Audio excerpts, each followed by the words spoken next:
আজকে আমাদের ৩৯তম সৎসঙ্গ সৎপ্রসঙ্গের অনুষ্ঠান। সমবেতভাবে কিছু অনুষ্ঠান আজকে আছে এবং এই অনুষ্ঠানটিও আমরা এখন পরিচালনা করছি টেকনিক্যাল দিক থেকেও সমবেতভাবে। আচ্ছা, আজকে এই অনুষ্ঠানটিতে মূল একটি চিন্তার রূপায়ণ করার চেষ্টা আমরা করেছি।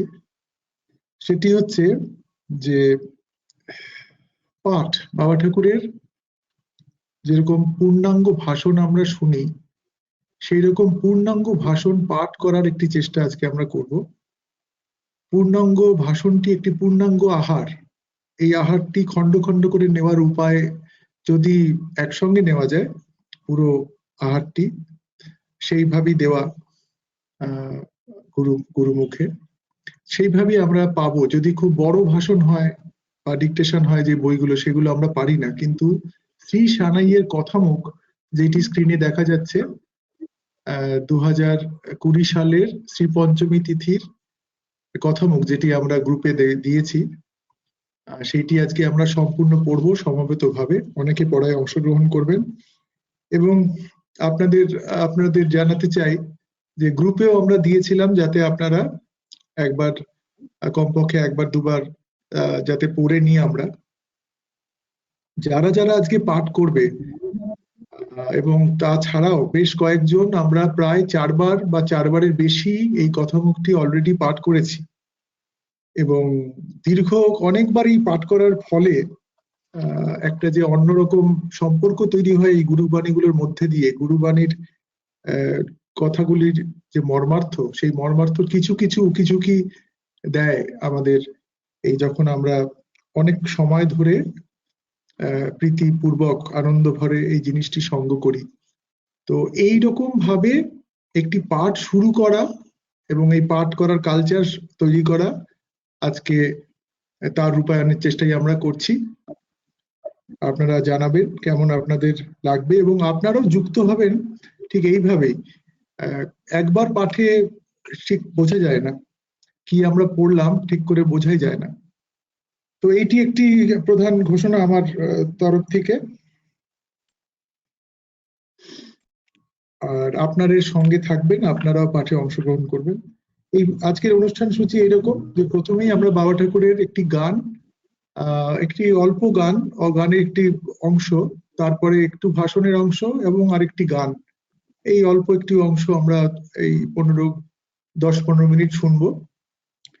আর তারপরে একটু পাঠ করব একটি মন্ত্র, বাবা ঠাকুর 16টি নিত্য সিদ্ধ মন্ত্রের কথা বলেছেন, সেটি একটুখানি পাঠ করব। তারপরে স্বপ্নাদির থেকে সামান্য, খুব অল্প করে আমরা একটু গুরু প্রণামের অংশ শুনবো। আমাদের সবার হয়ে গুরু প্রণাম শ্রদ্ধার্ঘ আমরা জানাবো। তারপরেই মূল কথামুখ পাঠের অনুষ্ঠানটি। তাহলে আমরা শুরু করি, ওঙ্কার করে আমরা শুরু করি এবং প্রথমে বাবা ঠাকুরের এই ভিডিওটি, গানের ভিডিওটি আমরা শুনবো। একটু মাঝে কথাও আছে।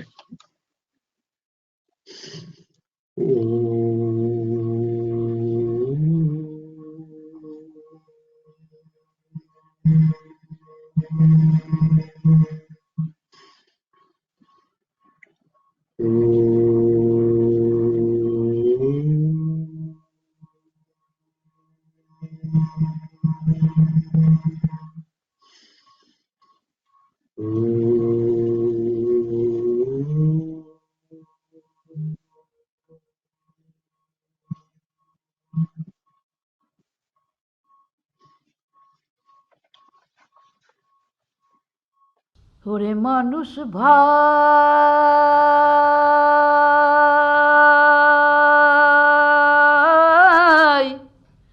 ওরে মানুষ ভাই,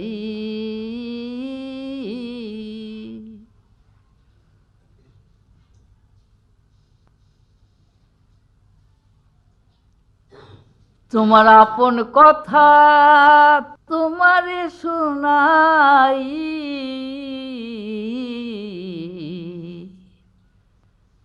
তোমার আপন কথা তোমারে শোনাই। শোনাই। ওরে মানুষ ভাই,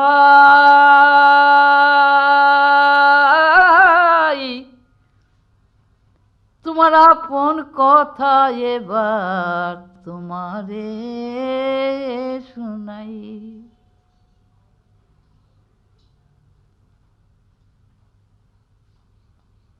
পরদোষ দেখো না, পরগুণ গেও সদা। পরদোষ দেখো না, নিজ দোষ দেখে চলো, নিজ গুণ গেও না। পরগুণ গেও সদা, পরদোষ দেখো না, নিজ দোষ দেখে চলো, নিজ গুণ গেও না।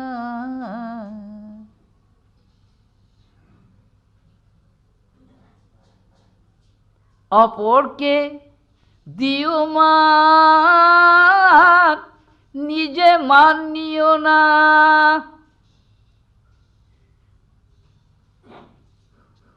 নিজে মান নিলে তোমার বাড়বে অভিমান, অপরকে করবে অপমান, সামাল দিতে পারবে না।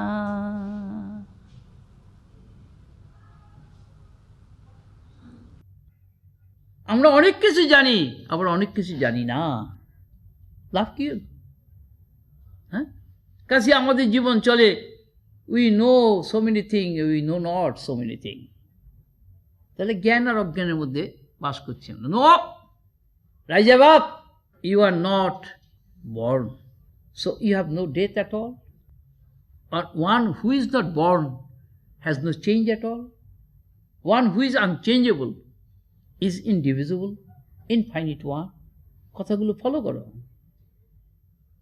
একটা মূর্খ মানুষ তোমাদের সামনে এসছে, লেখাপড়া শেখে নাই, সে কি বলে যাচ্ছে পারো তো তোমাদের অধীত পঠিত জ্ঞান দিয়ে রেজিস্ট করো, আপত্তি করবে না, মেনে নেবে। বুক নলেজ ইজ আনডান। তোমার পার্থিব যে এক্সপিরিয়েন্স কোনো কাজে লাগবে না, কিন্তু এই আত্মজ্ঞান যখন আসবে দেখবে everything will be solved. Nothing can star up your true nature, which is absolutely one without a second. এককে কে নাড়া দেবে? বেসিকটাকে কে নাড়া দেবে? সাবস্টেন্সকে কে নাড়া দেবে? দি এসেন্সকে কে নাড়া দেবে? কে ধরবে তাকে? কাজী নিজেকে ডিগ্রেড করবে না। ন আত্মানং অবসাদেত, আত্মাকে অবসাদগ্রস্ত করো না। দেহ বুদ্ধ দেহস্থ করবে না। দেহাতীতপি দেহস্থপি দেহাতীতম। তুমি দেহেতে থেকেও দেহাতীত। যেমন এই ঘরের আকাশ আর বাইরের আকাশের মধ্যে কোনো তফাৎ নাই। দেওয়াল ভেঙে দাও, দি অল দি সেম।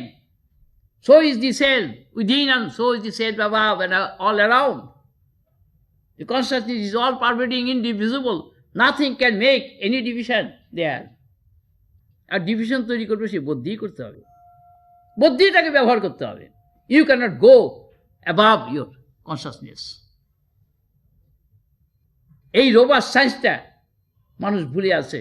হালটু ফালটু কত আবিজাবি জিনিস মানুষকে এডুকেশনের মধ্যে ঢুকিয়ে দিয়েছে, কিন্তু এইটি ঢুকাবে না। বলা হয়েছিল ঠিক আছে বাবা চলো, कोई बात नहीं, a time will come when you will follow this. I know each and every individual life in the world will follow this science one day in order to get rid of all the troubles in life. জগতে জীবনে সমস্ত রকম ভ্রান্তি, দুঃখ, কষ্ট, সব কিছু অতিক্রম করার জন্য তোমাকে এই সায়েন্স নিতে হবে। This is the only panacea, this is the only medicine which can save you from all sorts of calamities. কাজী এই নিজের বোধটি তোমাদের সামনে রাখা হচ্ছে। তোমার মন কি করবে তুমি বুঝে দেখো। আমি কিন্তু এর বেশি কিছু বলবো না। ভুলো না মন, ভুলো না, ভুলো না মন, ভুলো না, ভুলো না মন, ভুলো না, ভুলো না মন, ভুলো না, বোধ স্বরূপ আপন, ভুলো না, বোধ স্বরূপ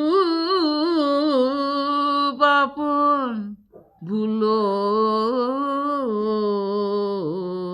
না, ভুলো না মন, ভুলো না।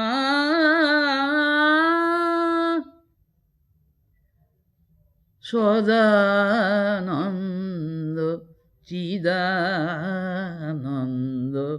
প্রেমানন্দ অখণ্ড ভূমা সদানন্দ চিদানন্দ প্রেমানন্দ অখণ্ড ভূমা শত সিদ্ধ শত স্ফূর্ত, শত সিদ্ধ শত স্ফূর্ত, স্বয়ং পূর্ণ সবোধ আত্মা, শত সিদ্ধ শত স্ফূর্ত, স্বয়ং প্রকাশ সবোধ আত্মা, ভুলো না মন, ভুলো না, ভুলো না, ভুলো না, ভুলো না, ভুলো না মন, ভুলো না।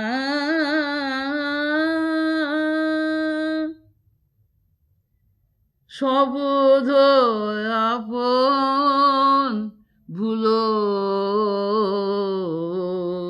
না, নির্বিকার নিরাকার,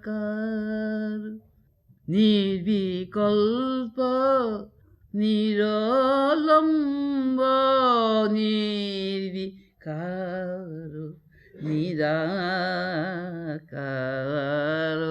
নির্বিকল্প নিরালম্ব,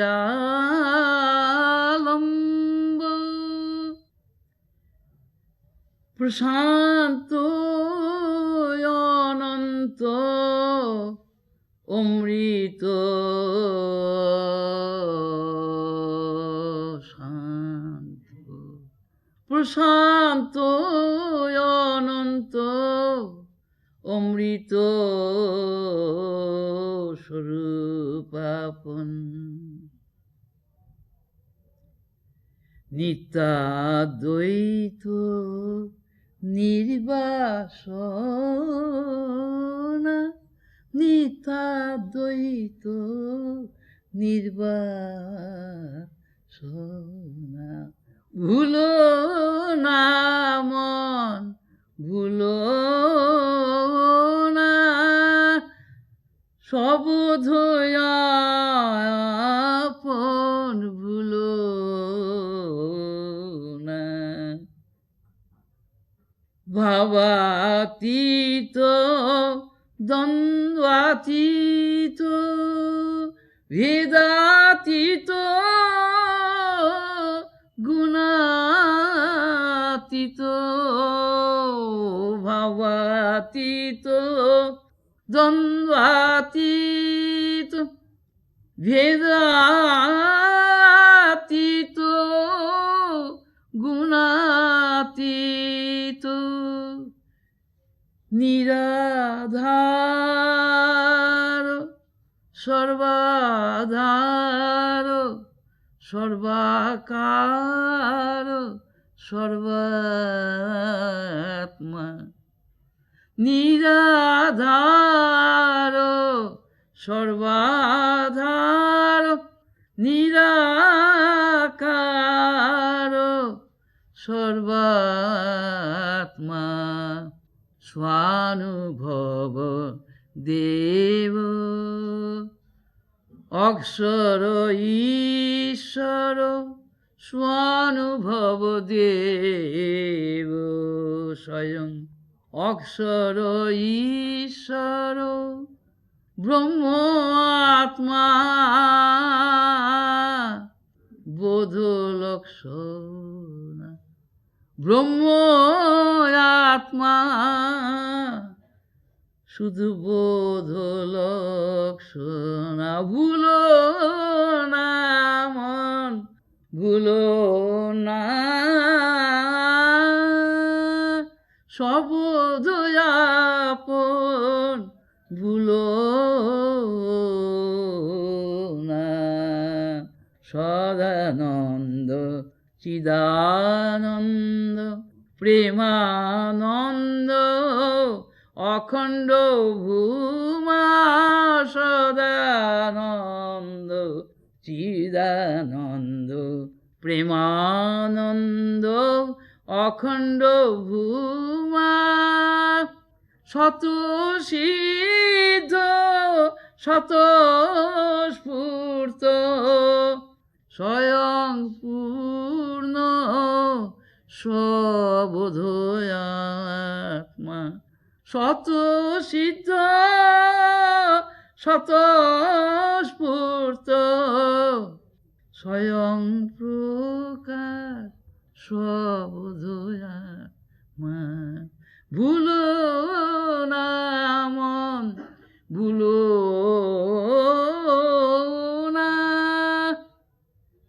সবোধ আপন ভুলো না ভুলো না মন ভুলো না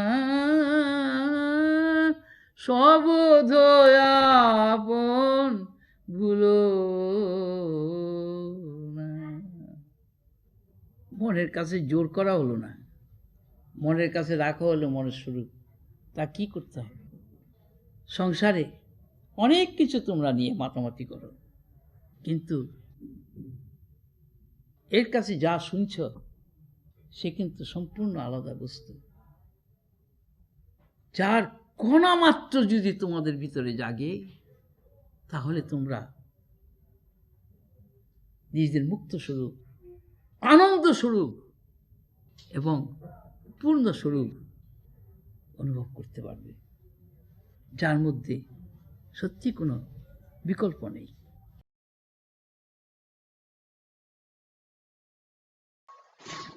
এবারে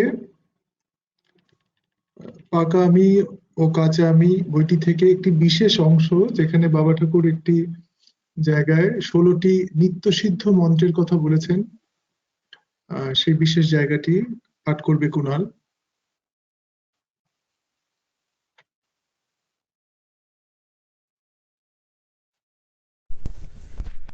আত্মার বিজ্ঞান প্রসঙ্গে সাধারণ মানুষের বিশেষ জ্ঞান বা অনুভূতি থাকে না। তোমাদের কাছে সেই প্রসঙ্গে যা বলা হয়েছে সে সম্বন্ধে কিন্তু তোমাদের পূর্বে ধারণা ভালোভাবে ছিল না, বর্তমানেও ভালোভাবে নেই। এ কথাগুলো তোমাদের আপন সম্পদ, আপন সত্তার সত্য পরিচয়। এগুলি সচেতনভাবে ব্যবহার করলে তার তাৎপর্য ও ফল তোমাদের অন্তরে আপনিই প্রকাশিত হবে। সেই জন্য সূত্রে বলা হয়েছে, যস্য স্মরণ মাত্রেণ জ্ঞানং সম্পদ্যতে তদা, অর্থাৎ যাকে স্মরণ করলেই জ্ঞান জেগে ওঠে। তা কি? তা কিন্তু জ্ঞান অতিরিক্ত কিছু নয়, জ্ঞানস্বরূপ স্বয়ং। জ্ঞানের স্মরণ দ্বারা জ্ঞানই জাগে, অজ্ঞান জাগে না। মন দিয়ে যে যা ভাবে তাই তার মনে উদিত হয়। ভাবনা অনুযায়ী হয় বোধের প্রকাশ বিকাশ। নীল ভাবনার দ্বারা অন্তরে নীল বোধ জেগে ওঠে, লাল ভাবনার দ্বারা লাল বোধ জেগে ওঠে, সেইরূপ সত্য ভাবনার দ্বারা অন্তরে সত্যবোধই জাগবে, অন্য কিছু নয়। আবার আনন্দ ভাবনার দ্বারা অন্তরে আনন্দবোধই জাগবে, নিরানন্দবোধ জাগবে না। ভাবনার মাধ্যমে অন্তরে ভাববোধের উদয় হয়, এ কথা এখন পরিষ্কার হলো। এবার ভাবনার মাধ্যমে আত্মানুশীলনের কয়েকটি পদ্ধতি পরপর বলা হচ্ছে, তা তোমরা মন দিয়ে শোনো এবং নিরন্তর তা অভ্যাস করার চেষ্টা করো। 1 নম্বর, সত্যস্বরূপ কেবলোহম। দ্বিতীয়, চিদস্বরূপ বোধস্বরূপ কেবলোহম। 3 নম্বর, আনন্দস্বরূপ কেবলোহম। 4 নম্বর, নিত্যস্বরূপ কেবলোহম। 5 নম্বর, মুক্তস্বরূপ কেবলোহম। 6 নম্বর, অখণ্ড স্বরূপ কেবলোহম। 7 নম্বর, অনন্ত স্বরূপ কেবলোহম। 8 নম্বর, অদ্বৈত স্বরূপ কেবলোহম। 9 নম্বর, ঈশ্বর আত্মা ব্রহ্ম অদ্বয়ম সসংবেদ্য সানুভবদেব কেবলোহম। 10 নম্বর, অখণ্ড ভূমা দেবোহম। 11 নম্বর, সচ্চিদানন্দ স্বরূপ কেবলোহম। 12 নম্বর, প্রজ্ঞান ব্রহ্ম আত্মা অহম। 13 নম্বর, অহং দেব আত্মারাম প্রাণারাম পুরুষোত্তমোহম। 14 নম্বর, স্বতঃসিদ্ধ স্বতঃস্ফূর্ত স্বয়ংপূর্ণ স্বয়ংপ্রকাশ অয়ং আত্মা পরব্রহ্ম। 15 নম্বর, মত্তঃ পরতর নান্যৎ কিঞ্চিৎ অত্র অস্তি বিশ্বং প্রতিভাস মে কেবলম। 16 নম্বর, মত্তঃ সর্বম অহমেব সর্বম ময়ি সর্বম সনাতনোহম অক্ষর নিত্য পরমাত্মা আত্মসংশ্রয় ব্রহ্মসংজ্ঞা আত্মসংজ্ঞা আদি চ মধ্য চ পরতঃ পুমান। এই মন্ত্রগুলি হল নিত্য অদ্বৈত সিদ্ধ মন্ত্র। তা যে যতখানি অনুশীলন করবে সে তদনুরূপ ফল পাবে। জাগ্রত অবস্থায় ওঠা বসা বিশ্রাম করা বা শয়ন করা চলাফেরা কাজকর্ম করা সর্ব অবস্থাতেই এই সকল নিত্যশুদ্ধ সিদ্ধ মন্ত্র সর্বোত্তম ফলপ্রদ। জয় শ্রী শ্রী বাবা ঠাকুর।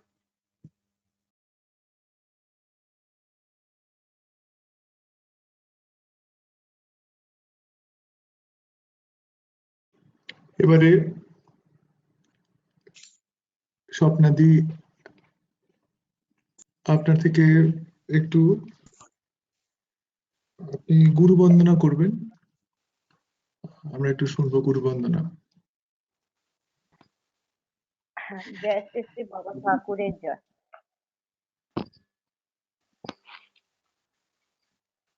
শ্রী শ্রী বাবা ঠাকুর সত্য জ্ঞান আনন্দ স্বরূপ হয়েও অজ্ঞানীদের আপন বোধে গ্রহণ করেছেন।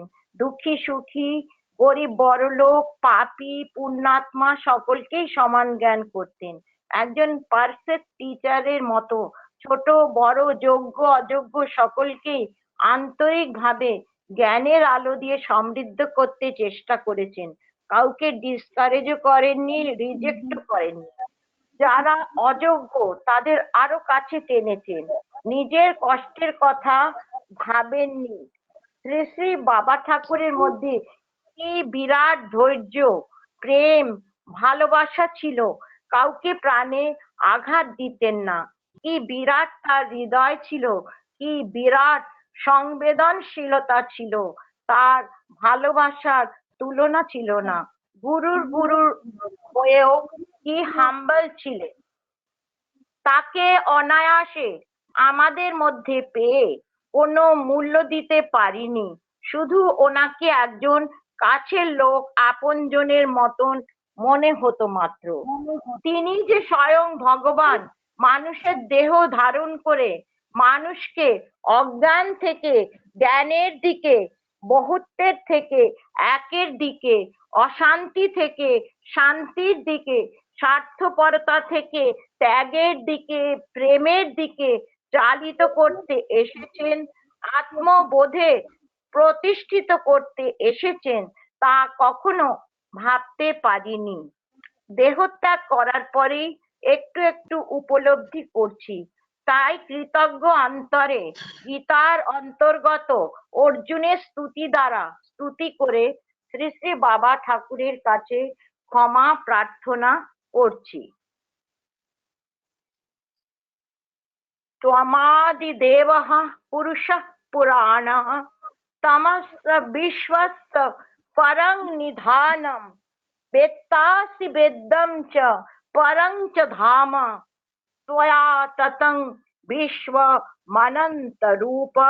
হে অনন্ত রূপ, তুমি আদিদেব ও অনাদি পুরুষ এবং বিশ্বের পরম আশ্রয়। তুমি সবকিছুর জ্ঞাতা এবং তুমি পরম জ্ঞাতব্য। তুমি গুণাতীত এবং এই জগৎ তোমার দ্বারা পরিব্যাপ্ত হয়ে আছে।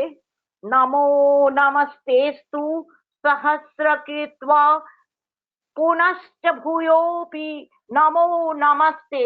তোমাকে আমি সহস্রবার প্রণাম করি এবং বারবার নমস্কার জানাই। নমঃ পুরস্তাদথ পৃষ্ঠতস্তে নমস্তুতে সর্বত এব সর্ব অনন্ত বীর্যামিত বিক্রমস্ত্বং সর্বং সমাপ্নোষি ততোসি সর্বঃ। হে সর্বাত্মা, তোমাকে সম্মুখে নমস্কার করছি, তোমাকে পশ্চাতে নমস্কার করছি, তোমাকে সমস্ত দিক থেকে নমস্কার করছি। হে অনন্ত বীর্য, হে অসীম বিক্রমশালী, তুমি সমস্ত জগতে ব্যাপ্ত, অতএব তুমি সর্বস্বরূপ। পিতাসি লোকস্য চরাচরস্য তমস্য পূজ্যশ্চ গুরুর্গরিয়ান ন তৎসমস্ত্যবধিকঃ কুতোন্য লোকত্রয়ে প্রতিম প্রভাব। হে অমিত প্রভাবশালী, তুমি এই চরাচর জগতের পিতা, পূজনীয় গুরু এবং গুরুর গুরু। অতএব ত্রিভুবনে তোমার সমান আর কেউ নেই। ত্রিভুবনে তোমার থেকে শ্রেষ্ঠ অন্য কে হতে পারে? তস্মাৎ প্রণম্য প্রণিধায় কায়ং প্রসাদয়ে ত্বামহমীশমিড্য পিতেব পুত্রস্য সখেব সখ্যু প্রিয়া প্রিয়ায়ার্হসি দেব স্বরূপ। হে পরম পূজ্য ভগবান, তাই আমি তোমাকে দণ্ডবৎ প্রণাম করে তোমার কৃপা ভিক্ষা করছি। পিতা যেমন পুত্রের, সখা যেমন সখার, প্রিয় যেমন প্রিয়ার অপরাধ ক্ষমা করেন, তুমিও সেভাবে আমার অপরাধ ক্ষমা করো। জয় শ্রী শ্রী বাবা ঠাকুর কি জয়।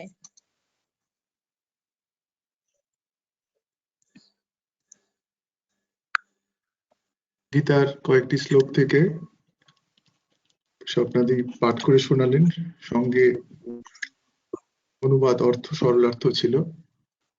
আমরা এবার আমাদের আজকের অনুষ্ঠানের মূল পর্ব, যেখানে আমরা কথামুখ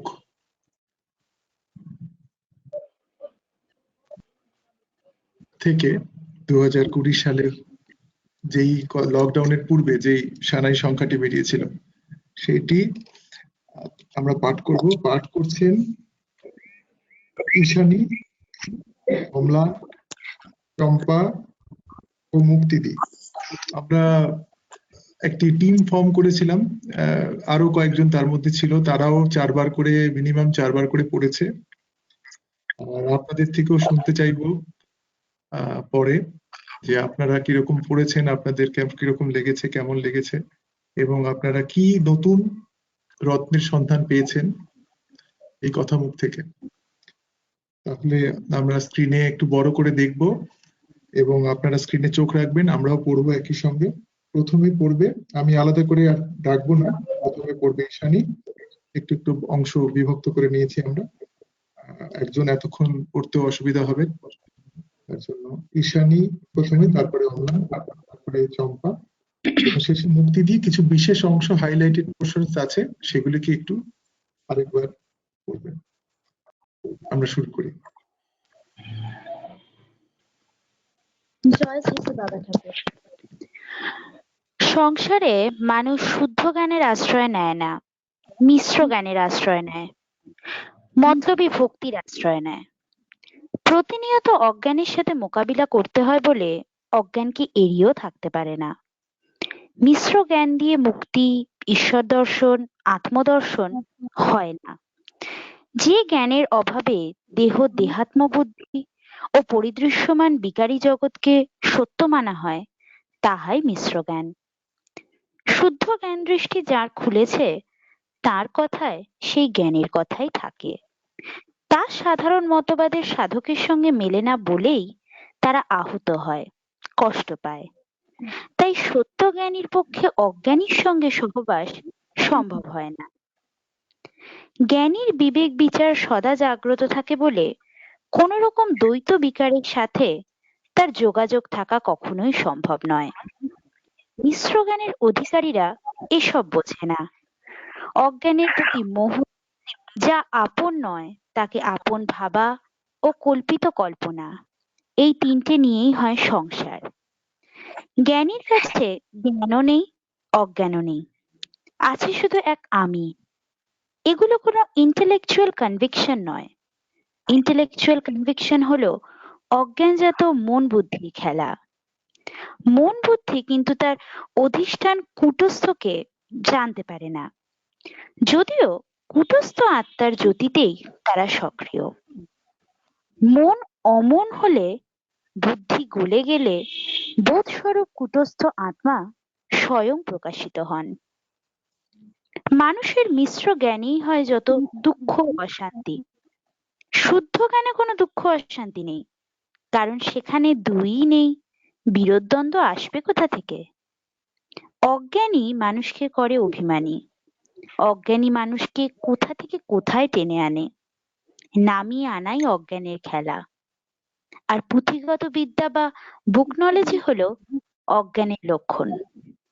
অপরপক্ষে জ্ঞান হলো স্বতন্ত্র সম্বিত স্বরূপ, যার কোনো প্রতিবন্ধ নেই, প্রতিপক্ষ নেই, বিকারও নেই। এই সম্বিত স্বরূপই হলো কূটস্থ চৈতন্য, যা আছে প্রত্যেক মানুষেরই হৃদয় গুহায়। তার অস্তিত্ব অন্য কিছু দিয়ে জানা যাবে না। শুদ্ধ বোধের সঙ্গে যে একাত্ম সিদ্ধ হয়েছে, সেই শুদ্ধ জ্ঞানী। সেই একমাত্র পারে শুদ্ধ বোধের কথা বলতে। আর মুমুক্ষু সাধক, যার চিত্ত শুদ্ধ বোধকে জানবার জন্য ব্যাকুল হয়েছে, সে সেই শুদ্ধ জ্ঞানীর সঙ্গ করে তার কৃপাতেই শুদ্ধ বোধের অধিকারী হতে পারে। বেশিরভাগ মানুষের পক্ষে ইহা সম্ভব হয় না। কারণ হলো মানুষের পুঁথিগত বিদ্যা বা কনভেনশনাল শিক্ষার অভিমান ও অহংকার। তার সঙ্গে জুড়ে আছে আমি আমার বোধ। এসব কিছু সরে গেলেই জ্ঞান হয় স্বতঃস্ফূর্ত। তাকে বলা হয়েছে স্বসংবেদ্য সানুভবদেব। জ্ঞানের জন্য চাই বিবেক। বিবেক জাগ্রত হয় বিচারের মাধ্যমে। আবার বিবেক জাগ্রত হলেই বৈরাগ্য জাগবেই। জ্ঞানের পথে তাই বিচার হলো প্রথম সোপান। আত্মা অনাত্মা বিচার দ্বারা যা কিছু বিকারী, পরিণামী ও অনিত্য, তাই অনাত্মা জ্ঞানে ত্যাগ করে যা একমাত্র নিত্য, শুদ্ধ, বুদ্ধ, মুক্ত, অপরিণামী, অবিকারী, তাকেই পরম সত্য জ্ঞানে আশ্রয় করা। দৃশ্য বস্তু মাত্রই অনাত্মা, অজ্ঞান। জ্ঞান কখনো দৃশ্য বস্তু হতে পারে না। দৃশ্য বস্তু হলো বৈচিত্র্যময়, কিন্তু আমি বা আত্মাকে কখনো ভাগ করা যায় না। আত্মা কখনো বহু হয় না। ইহাই হলো knowledge of oneness and oneness of knowledge.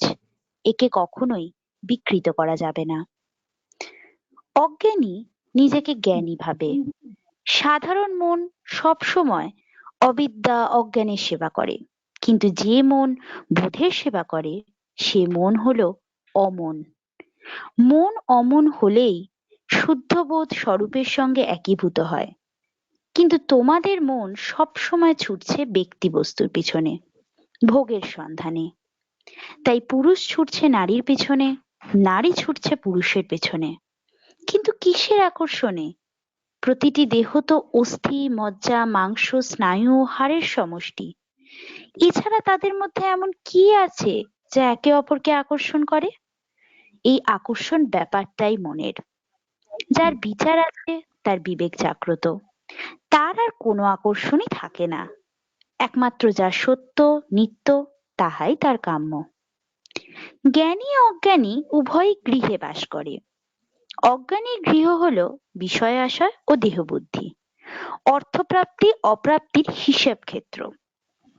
আর জ্ঞানীর গৃহ হলো বিশ্বাশ্রম, সেখানে প্রাপ্তি অপ্রাপ্তি, কর্তব্য অকর্তব্য কিছুই নেই। জ্ঞানী নিত্য তৃপ্ত, সদা সর্বসমবোধে বাস করে। আর যারা গৃহ ত্যাগ করে গিয়ে আশ্রম তৈরি করে, তারা তো একটি ছোট গৃহকোণ ছেড়ে বড় গৃহ তৈরি করে সেখানে আরো অনেকের সঙ্গে বাস করে। সেখানেও আছে দ্বন্দ্ব, বিরোধ, স্বার্থ এবং অশান্তি।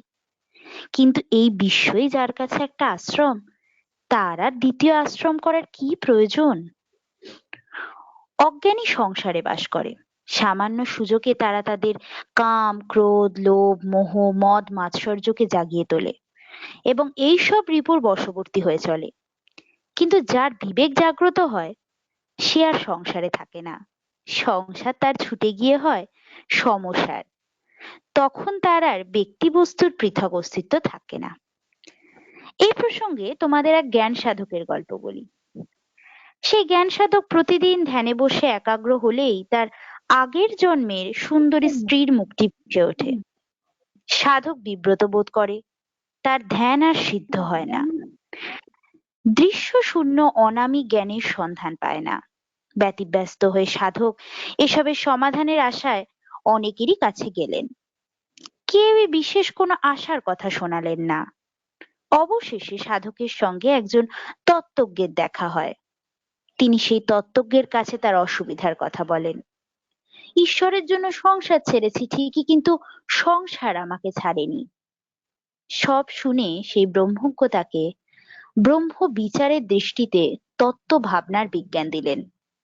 সেইভাবে বিচার করতে করতে সেই স্ত্রীমূর্তি ধীরে ধীরে আবছা হতে হতে আত্মভাবের মধ্যে মিশে গেল। এসব কোনো কথার কথা নয়।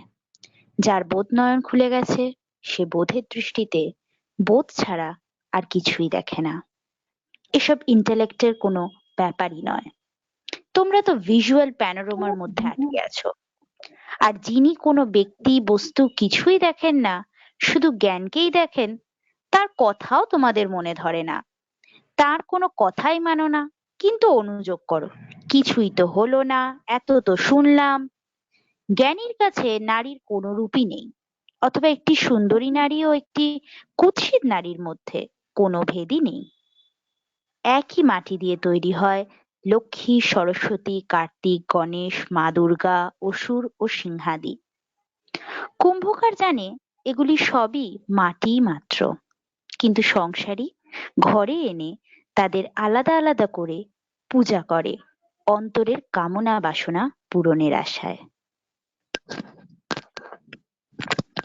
আসলে মানুষের সংসার দশার কারণই মানুষ জানে না। মানুষ সংসারে বাস করে দুঃখ, কষ্ট, জরা ব্যাধি ও মৃত্যু যন্ত্রণা ভোগ করে।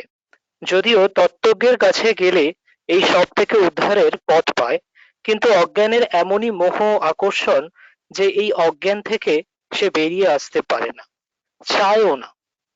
অজ্ঞানে থেকেই তৈরি করে রিলেশন, স্বামী একটু স্ত্রী, মাইক ভাই থেকে বোন। দূরে রাখবে মুখটা, একটু দূরে রেখে যদি বলো, একটু নয়েজ আসছে। স্বামী স্ত্রী, ভাই বোন, ছেলে মেয়ে, মা বাবা ইত্যাদি। কিন্তু জানে না এই রিলেশন, এই রূপ, এই সবই কল্পনা মনের। এমনকি বাবা ঠাকুরের এই রূপ ও কল্পনা শ্রী শ্রী বাবা ঠাকুরের ছায়া মাত্র বাবা ঠাকুরের কাছে। তবু তোমরা দেহকেই প্রশ্রয় দেবে, তাহলে গাঢ় ঘুমে বডিলেস হয়ে থাকো কি করে? কোথায় যায় তোমার দেহ ও দেহাত্ম বুদ্ধি? ইহাই হলো মূল অজ্ঞান। এই অজ্ঞানের অধিষ্ঠান হলো কূটস্থ আত্মা। এই আত্মা আছে বলেই, সাক্ষী দ্রষ্টা আছে বলেই জানতে পারো তোমার গাঢ় ঘুমের স্টেটকে। এই কূটস্থ আর সাক্ষী আত্মাই হলো তোমার স্বরূপ। একে না জেনে তোমরা তোমাদের দেহকে নিয়েই মেতে আছো। দেহাদি সুখভোগে বৈরাগ্য আসে না, বিচার আসে না, বিবেক জাগে না। কাজেই শুদ্ধ জ্ঞান স্বরূপের সাক্ষাৎ মেলে না। শুদ্ধ জ্ঞান স্বরূপই হলো তোমার স্বরূপ। শুদ্ধ জ্ঞান স্বরূপেরই জ্যোতির প্রতিফলন হয় তোমার অন্তরে। অন্তঃকরণ কিন্তু জড়। চিৎ স্বরূপের জ্যোতিতে আভাসিত বলে অন্তঃকরণ হলো চিদাভাস। আর এই চিদাভাসেরও রিফ্লেকশন হলো এই জগৎ। জগৎ হলো রিফ্লেকশন অফ রিফ্লেকশন, অর্থাৎ মন বুদ্ধিরূপ রিফ্লেকশনের রিফ্লেকশন। রিফ্লেকশনকে ধরে রিয়েলকে পাওয়া যায় না। রিফ্লেকশন রিয়েলের মুখোমুখি হলে তা রিয়েলের সঙ্গে মিশে যায়। যেমন আয়নায় সূর্যের যে রিফ্লেকশন, তাকে সূর্যের মুখোমুখি করলে রিফ্লেকশন আর থাকে না, সূর্যের সঙ্গে মিশে যায়। আবার দেখো, সূর্যকে দেখতে লাগে চোখ।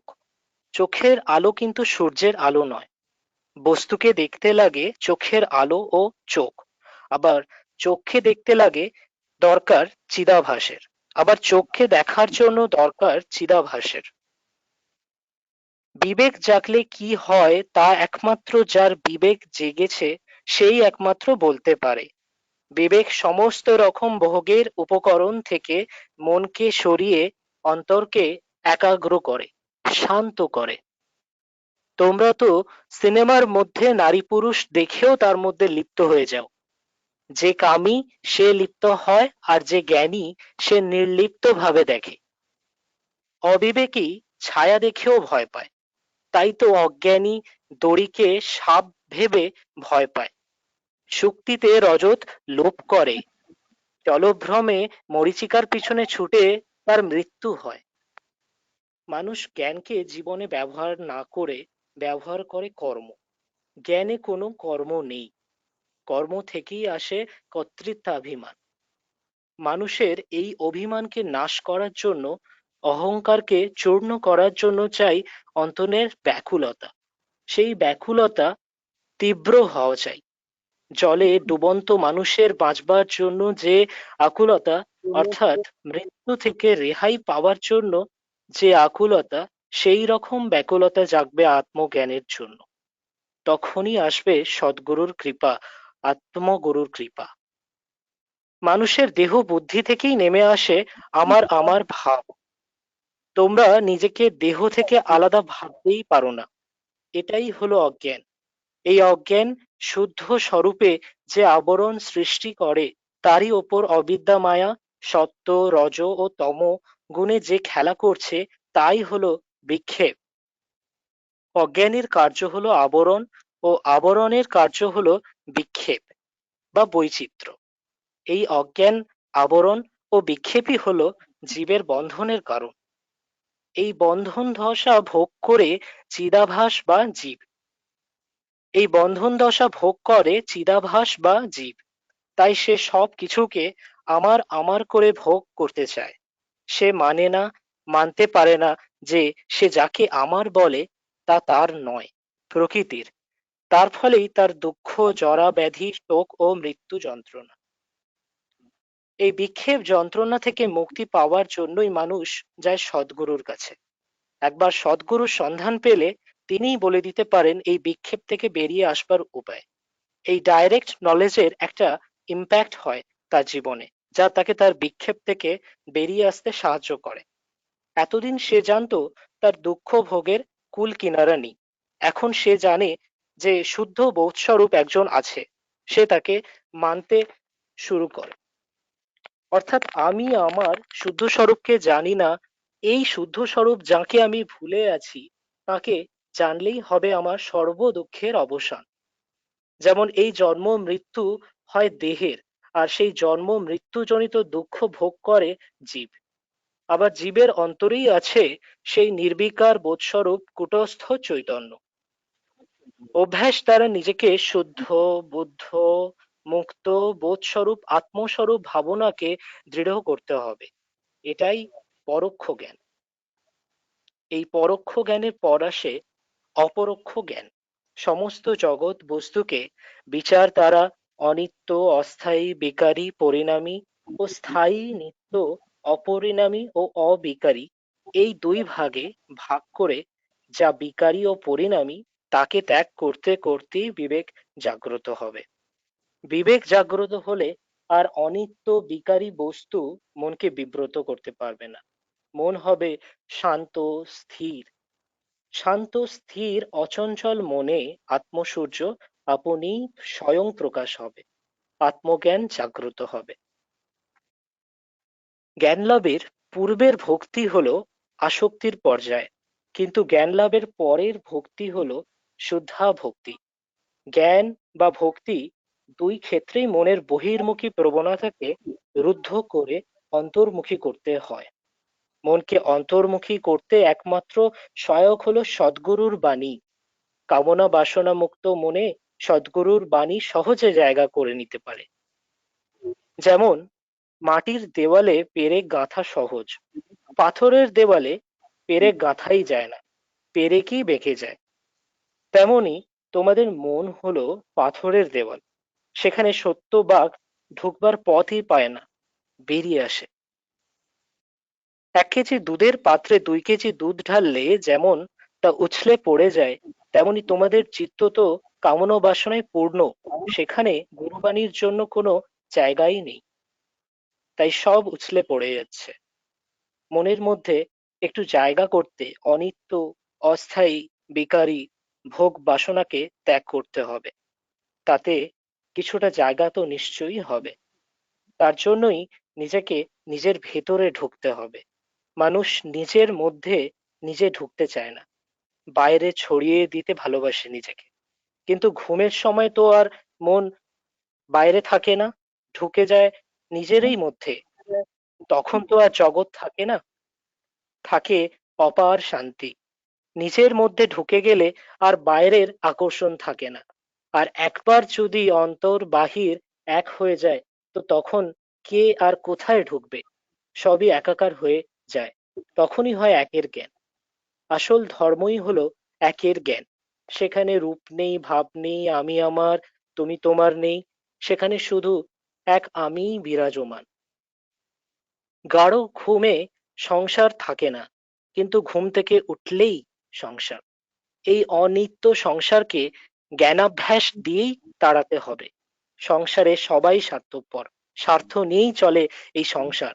যতই সেবা করো কারোরই সন্তোষ পাবে না, সবাই আরো চাইবে। কেউ কারো দিকে ফিরেও তাকায় না নিজের স্বার্থ না থাকলে। তবে কেন এই স্বার্থের সেবা, কেন এই মোহ আসক্তিকে প্রশ্রয় দেবে? প্রযত্নশীল হয়ে নিষ্ঠা সহকারে পুনঃ পুনঃ অভ্যাস দ্বারা নিজের অন্তরের দোষ ত্রুটি শোধন করে অন্তরকে শুদ্ধ করলে তার কাছে অন্তরের জ্যোতি কৃপা করে উদ্ভাসিত হবে। ইহাই গুরু কৃপা, ইহাই আত্মকৃপা। সংসার ছেড়ে আরো বড় সংসার পাতা গুরু তো অনেক আছে, তারা তো মোটিভেটেড গুরু।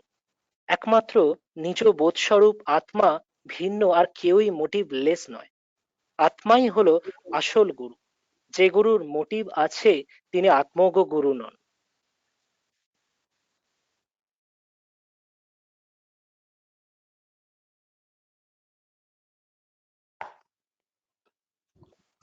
একবার এক দ্বৈতবাদী একে শ্রী শ্রী বাবা ঠাকুর নানাভাবে বিব্রত করছিল এর অদ্বৈতবাদের বক্তব্যের ওপরে।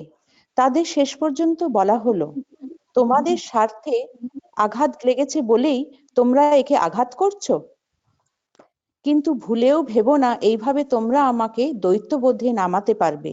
তা কখনোই পারবে না, কারণ এর কোনো প্রতিবন্ধ নেই, প্রতিপক্ষ নেই, প্রতিদ্বন্দ্বী নেই, কোনো প্রাপ্তব্য অপ্রাপ্তব্য, কোনো কর্তব্য অকর্তব্য নেই। এর কর্ম হলো স্পন্টেনিয়াস কর্ম। এখানে কোনো মোটিভ নেই, মিশন নেই। এখানে আমিই বলি, আমিই শুনি। তাই বলা হয়েছে এখানে বক্তা ও শ্রোতা একজনই। জ্ঞানী জ্ঞানের শ্রোতা, অজ্ঞানী জ্ঞানের শ্রোতা হতে পারে না। অজ্ঞানী বা মন ভালোবাসে বিষয়, কামনা, কর্তৃত্ব। মন কিন্তু তাকে চায় না যাকে জানলে সব জানা হয়ে যায়, যাকে পেলে সব পাওয়া হয়ে যায়। তার জন্য মনের কোনো ব্যাকুলতা নেই, চাওয়াও নেই। মনের সে চাওয়া যখন আসবে, সেই চাওয়া বাড়তে বাড়তে তীব্র চাওয়া হবে। তখন সেই চাওয়াকে প্রতিহত করা যাবে না কোনো কিছু দিয়েই। আর তীব্রতম অবস্থায় তাই পরিপূর্ণ তার সঙ্গে মিলেমিশে যাবে। তুমি নতুন কিছু পাবে না, তুমি স্বরূপত যা ছিলে তাই হবে। মুক্তি, শান্তি, আনন্দ, প্রেম সবই তোমার সঙ্গেই আছে, তুমি ভুলে আছো। অজ্ঞানের আবরণে ঢাকা পড়ে আছে। অজ্ঞানের আবরণে সরে গেলে তা স্বতঃস্ফূর্ত ধারায় প্রকাশিত হবে। এই অজ্ঞানকে, অবিদ্যাকে তাড়াতেই হবে। একমাত্র জ্ঞান দিয়েই অজ্ঞানকে তাড়াতে হবে, বিদ্যা দিয়েই অবিদ্যাকে তাড়াতে হবে। জ্ঞান স্বরূপকেই নাম দেওয়া হয়েছে গুরু, ব্রহ্ম, আত্মা, মা। এই শাশ্বত সনাতন ধর্মকে বিকৃত করে ব্যবহার করে ব্যবসা করছে গুরু সাজার দল। তারা আশ্রম বানাচ্ছে, শিক্ষা দিচ্ছে, কিন্তু তাতে কারো আত্মিক কল্যাণ হচ্ছে কি? যেন আত্মজ্ঞান লাভের জন্য স্বস্বরূপে প্রতিষ্ঠা হতে মন্দির, মসজিদ, তীর্থ, আশ্রম কিছুই দরকার হয় না। তোমার গৃহই হলো তোমার শ্রেষ্ঠ আশ্রম, তোমার দেহই হলো শ্রেষ্ঠ মন্দির, তোমার মনই হলো শ্রেষ্ঠ পূজারী, আর আত্মদেবতা হলেন তার শ্রেষ্ঠ বিগ্রহ। এও শ্রী শ্রী বাবা ঠাকুর জ্ঞান লাভের পর থেকেই গৃহস্থের বাড়িতে তাদের একজন হয়ে আছে এতদিন। কোনো বাহাদুরি করতে নয়, কোনো মোটিভ ফুলফিল করতে নয়। এর কোনো মিশনও নেই, আবার একে কোনোদিনই বাধা যাবে না। এ আছে আপনাতে আপনাকে নিয়ে, আত্মার দৃষ্টি নিয়ে এ নিজের সঙ্গে নিজে খেলে বেড়াচ্ছে। তার মধ্যে এর কোনো বাহাদুরিও নেই, কর্তৃত্বও নেই। জ্ঞান ও কর্ম পাশাপাশি চলে না, কারণ কর্ম করলে আসে কর্তৃত্বাভিমান। জ্ঞানে কর্তৃত্বও নেই, অভিমান অহংকারও নেই। কর্ম হয় অবিদ্যা অজ্ঞান থেকে, জ্ঞান হয় মোক্ষ। জ্ঞান তোমার মধ্যেই নিহিত আছে। সমস্ত অজ্ঞানের অধিষ্ঠান হলো জ্ঞান। জ্ঞান হলো সমষ্টি জ্ঞান। সমষ্টি জ্ঞান দিয়েই অবিদ্যা অজ্ঞানকে নাশ করতে হবে। ইহাই হলো বিশেষ জ্ঞান। অখণ্ডাকারা বা ব্রহ্মকারা বৃত্তি দিয়েই খণ্ডাকারা বৃত্তি বা অজ্ঞান নাশ করতে হবে। অর্থাৎ আমি শুদ্ধ, বুদ্ধ, মুক্ত আত্মস্বরূপ, এই জ্ঞানাভাস দিয়েই আমি বদ্ধ জীব, এই অজ্ঞান ভাবকে নাশ করতে হবে। ইহাই হলো কাঁটা দিয়ে কাঁটা উদ্ধারের উপায়। তোমরা নিজেরা নিজেকে ফাঁকি দিচ্ছ, নিজেকে ফাঁকি দিচ্ছ বলেই অজ্ঞানকে পোষণ করছো। মনকে বহির্মুখী করে বৈচিত্র্যের মধ্যে ভাসিয়ে দিয়েই হয় অজ্ঞান পোষণ, আর মনকে গুটিয়ে বহির থেকে অন্তরে এনে অন্তর্মুখী করলে আর অজ্ঞান মনকে বাঁধতে পারে না। নিজেকেই নিজের মধ্যে ঢুকতে হবে। নিজে না ঢুকলে কে তোমায় কি করে ঢোকাবে? অজ্ঞান তোমাকে গ্রাস করছে, তুমি দাঁড়িয়ে দেখছো। তোমার অজ্ঞান তুমি না তাড়ালে কে তাড়াবে? তোমার অজ্ঞান তোমাকেই তাড়াতে হবে। গুরু তোমাকে আলো দেবেন, তুমি তাকে ব্যবহার করবে, তবে না তাড়াতে পারবে অজ্ঞানকে। তুমি কারো নও, কেউ তোমার নয়। তুমি একা, একা এসেছো, একা যাবে। তুমি কারো ছিলে না, কারো নও, কারো হবেও না। তোমার কেউ ছিল না, কেউ নেই, কেউ হবেও না। ব্রহ্মের কোনো প্রত্যব্যয় নেই। আমি যদি ব্রহ্মস্বরূপ হই, তো আমার আবার সাথী কে হবে? স্ববোধে ন অন্য বোধেচ্ছা, আপন বোধে আপন ভিন্ন আর কিছুই নেই। তুমি পরমে পরম, আপনে আপন, স্বয়ংয়ে স্বয়ং। সমগ্র বুদ্ধি বৃত্তি নিয়েই হয় অখণ্ডাকারা বৃত্তি। অখণ্ডাকারা বৃত্তি দিয়ে খণ্ডাকারা বৃত্তিকে নাশ করে দুটোকেই ফেলে দাও। যেমন কোথাও কাঁটা ফুটলে অন্য একটি কাঁটা দিয়ে সেই কাঁটাটি তুলে দুটো কাঁটাকেই ফেলে দেওয়া হয়, ঠিক তেমনি অখণ্ডাকারা ও খণ্ডাকারা বৃত্তি দুটিকেই সরিয়ে দিলে বৃত্তিশূন্য মনে ব্রহ্ম ব্যক্ত হয়। তোমরা দেখেছো, দেহে প্রাণের স্পন্দন না থাকলে সেই মৃতদেহকে দাহ করে ফেলা হয়। আগে কাঠ দিয়েই দেহ দাহ করা হতো। সেখানে কাঠগুলোকে এমনভাবে সাজানো হতো যে আগুন দেওয়ার পর কিছুটা পুড়ে গেলে মৃতদেহটি ভিতরে ঢুকে যায়। তখনও কিন্তু দেহের প্রাণের একটি অংশ বিদ্যমান থাকে। দেহের প্রাণের সম্যক রূপকে অভাব কখনোই হয় না। মৃত্যু কোনো এন্ড নয়। মৃত্যু হলো একটা ইন্টারমিডিয়ারি ইভেন্ট মাত্র। মৃত্যু হলো পরিবর্তনের একটা বিশেষ স্তর।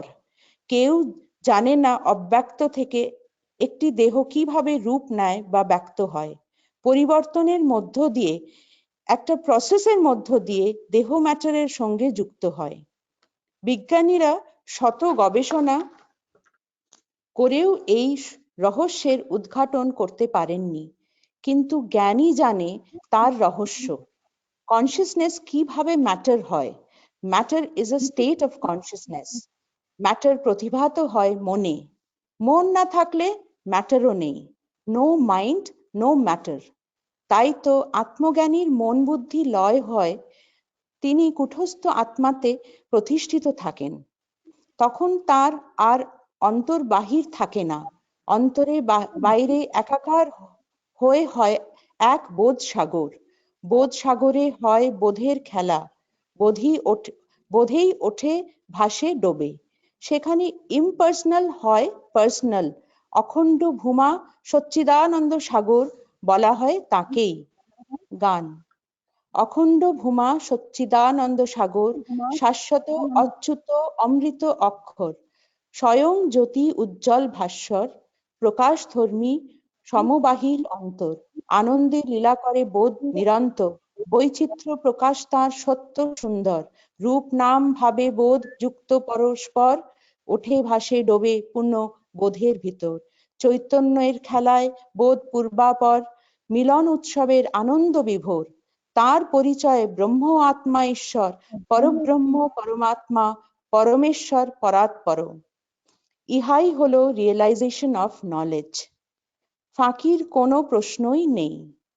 বুদ্ধি ডুবে যেতে বাধ্য। ঘুমের মধ্যে তো আমার বোধ থাকে না। সমাধি হলো তোমার স্বভাব।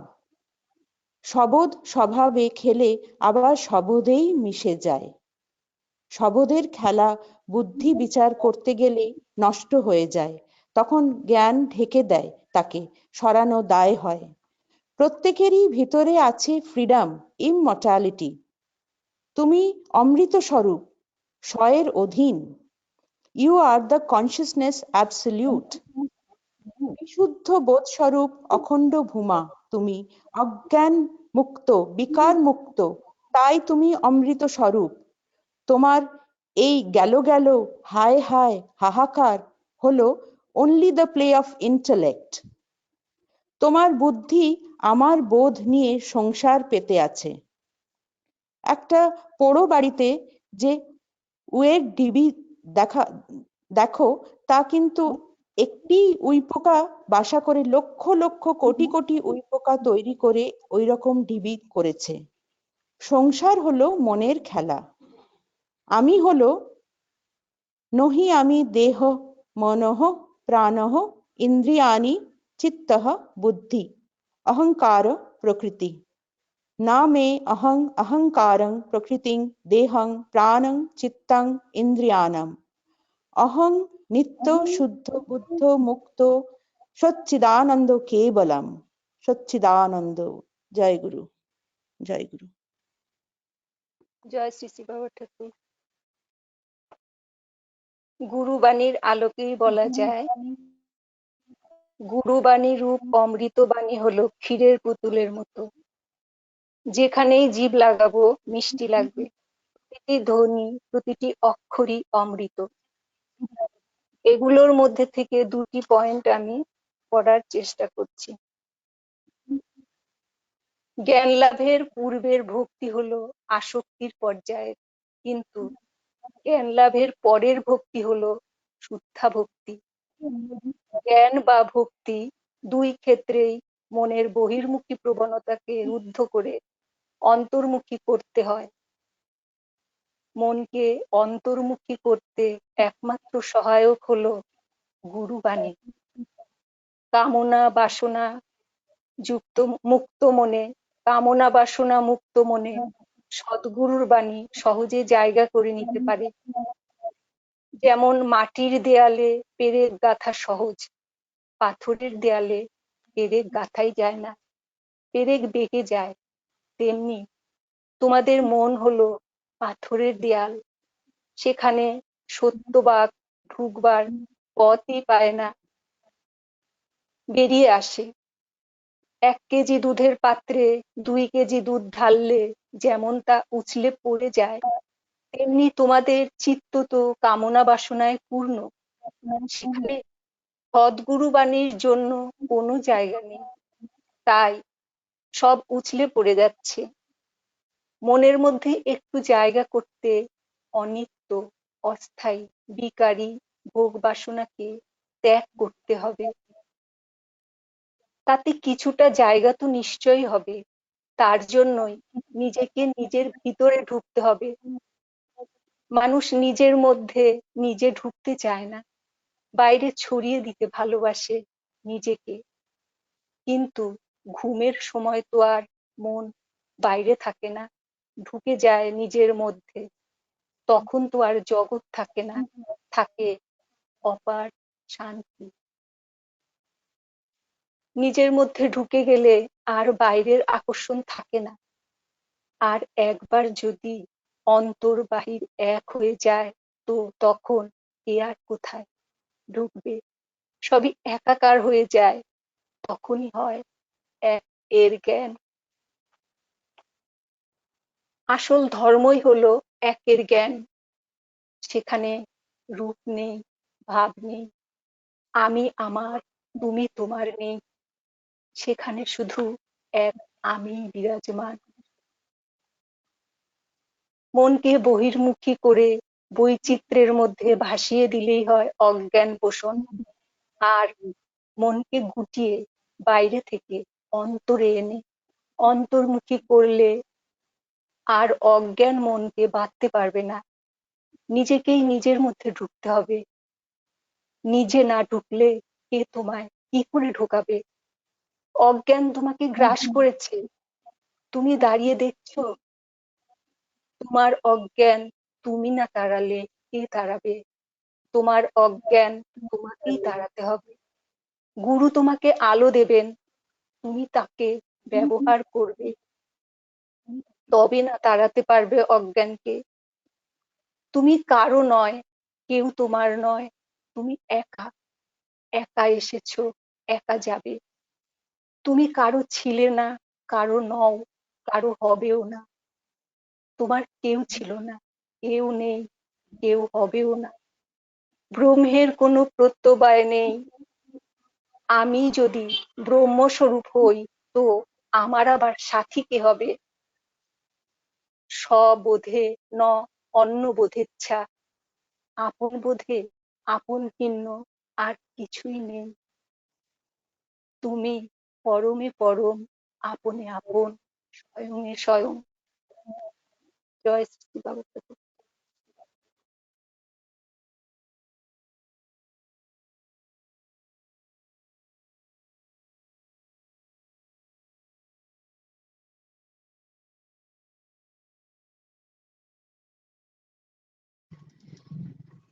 আমরা চেষ্টা করলাম মাত্র এইটুকু বলতে পারি। 1100 বার শুনেছিলাম বাবা ঠাকুর বলেছিলেন কথামৃত পাঠ করতে, যে কেউ যদি পাঠ সেভাবে করে তাহলে তার সঙ্গে তিনি রামকৃষ্ণ নিয়ে রামকৃষ্ণ তত্ত্ব নিয়ে কথা বলতে পারেন। আমাদের কতবার পড়া উচিত বাবা ঠাকুরের যে কোনো একটি ভাষণ, বই কিভাবে পড়া উচিত, এইটা নিয়ে তো বিশেষভাবে ভাবনার আমাদের করতেই হবে। যারা এই ব্যাপারে এর সঙ্গে নিজের জীবনের একটা সামঞ্জস্য গড়ে তুলতে চাইছি, তাদের তো করতেই হবে। তো আমরা একটা চেষ্টা করলাম। আমরা আমার যা মনে হলো তার বাণী, তার কথা যে ভাব বহন করে আনছে, সেই ভাবকে আমরা কতটা ছুঁতে পারলাম আমরা প্রত্যেকে নিজেরাই দেখব। সুতরাং আমাদের 4 বার 5 বার পড়া হয়ে গেছে, আরো হয়তো অনেকবার আমাদের পড়তে হবে, এবং আমাদের সেইভাবে পড়তে হবে যাতে তার ভাবের সঙ্গে আমরা অ্যালাইন্ড হতে পারি, একটা সম্পর্ক হয়। আচ্ছা, তাহলে আমরা এই পর্যায়ের অনুষ্ঠানটি, এই পর্যায়ে পাঠের অনুষ্ঠানটি এখানে আমরা স্তব্ধ করতে পারি। অনেক সুন্দর সুন্দর বাণী আছে আমার বইয়ের লেখার মধ্যে, মানে বইটির মধ্যে প্রচুর দাগ দেওয়া হয়েছে, সেগুলো নিয়ে অল্প অল্প করে আমরা কথা বলতে পারি, কিন্তু আজকে হবে না। এর একটি পয়েন্ট নিয়ে আমরা চলে যাই ডিসকাশনে। আমরা প্রশ্নের যেগুলো কয়েকটি আলোচনার পয়েন্ট আছে সেগুলো নিয়ে যদি একটু আসি।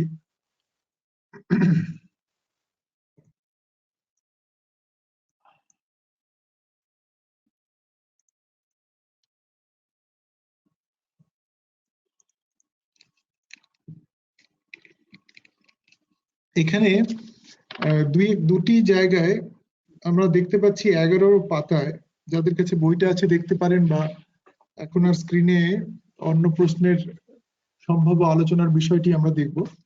এখানে খণ্ডাকারা বৃত্তি এবং অখণ্ডকারা বৃত্তি বা ব্রহ্মাকারা বৃত্তি নিয়ে কথা আছে। তিনি বলছেন যে, এটা আমরা পড়লাম, এক্ষুনি শুনলাম, তবুও তিনি বলছেন যে অখণ্ডকারা বৃত্তি ও খণ্ডকারা বৃত্তি দুটিকেই সরিয়ে দিলে বৃত্তিশূন্য মনে ব্রহ্ম ব্যপ্ত হয়। এটি তো শেষে একটি কথা হলো। প্রথমে হচ্ছে যে অখণ্ডকারা বৃত্তির অনুশীলন দ্বারা খণ্ডকারা বৃত্তির ক্ষয় বা ত্যাগ।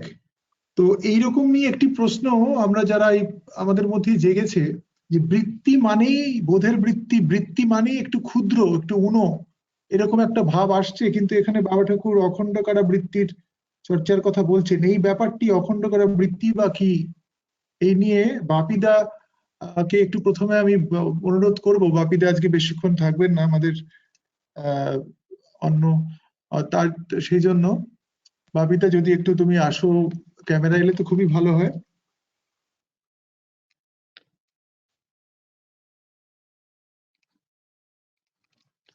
হ্যাঁ, জয় শ্রী শ্রী বাবা ঠাকুর। জয় শ্রী শ্রী বাবা ঠাকুর। একটা ইকো আসছে, ইকোটা বন্ধ হবে। আমি কারুর অসুবিধে না হলে কয়েকটা কথা বলতে চাই। প্রথমে যে বাবা ঠাকুরের ভাষণগুলো যতবার পড়েছি, মোটামুটি যা প্রশ্ন জেগেছে সেটার উত্তর ভাষণের মধ্যেই কোনো না কোনো জায়গায় পাওয়া যায়। কখনো কখনো এরকম হয় যে ভাষণের এক জায়গা থেকে আর এক জায়গা থেকে 3-4টে জায়গা থেকে তার উদ্গীত শব্দগুলো চয়ন করে নিয়ে উত্তরটা বেরোয়। তো আমার একটা অনুরোধ ভাই বোনদের কাছে, যে যখনই কোনো প্রশ্ন জাগবে একটু ভাষণটার আগে পিছে 2-3 বার 4 বার যতবার প্রয়োজন একটু পড়ে নিলে উত্তরটা হয়তো পেয়ে যাব।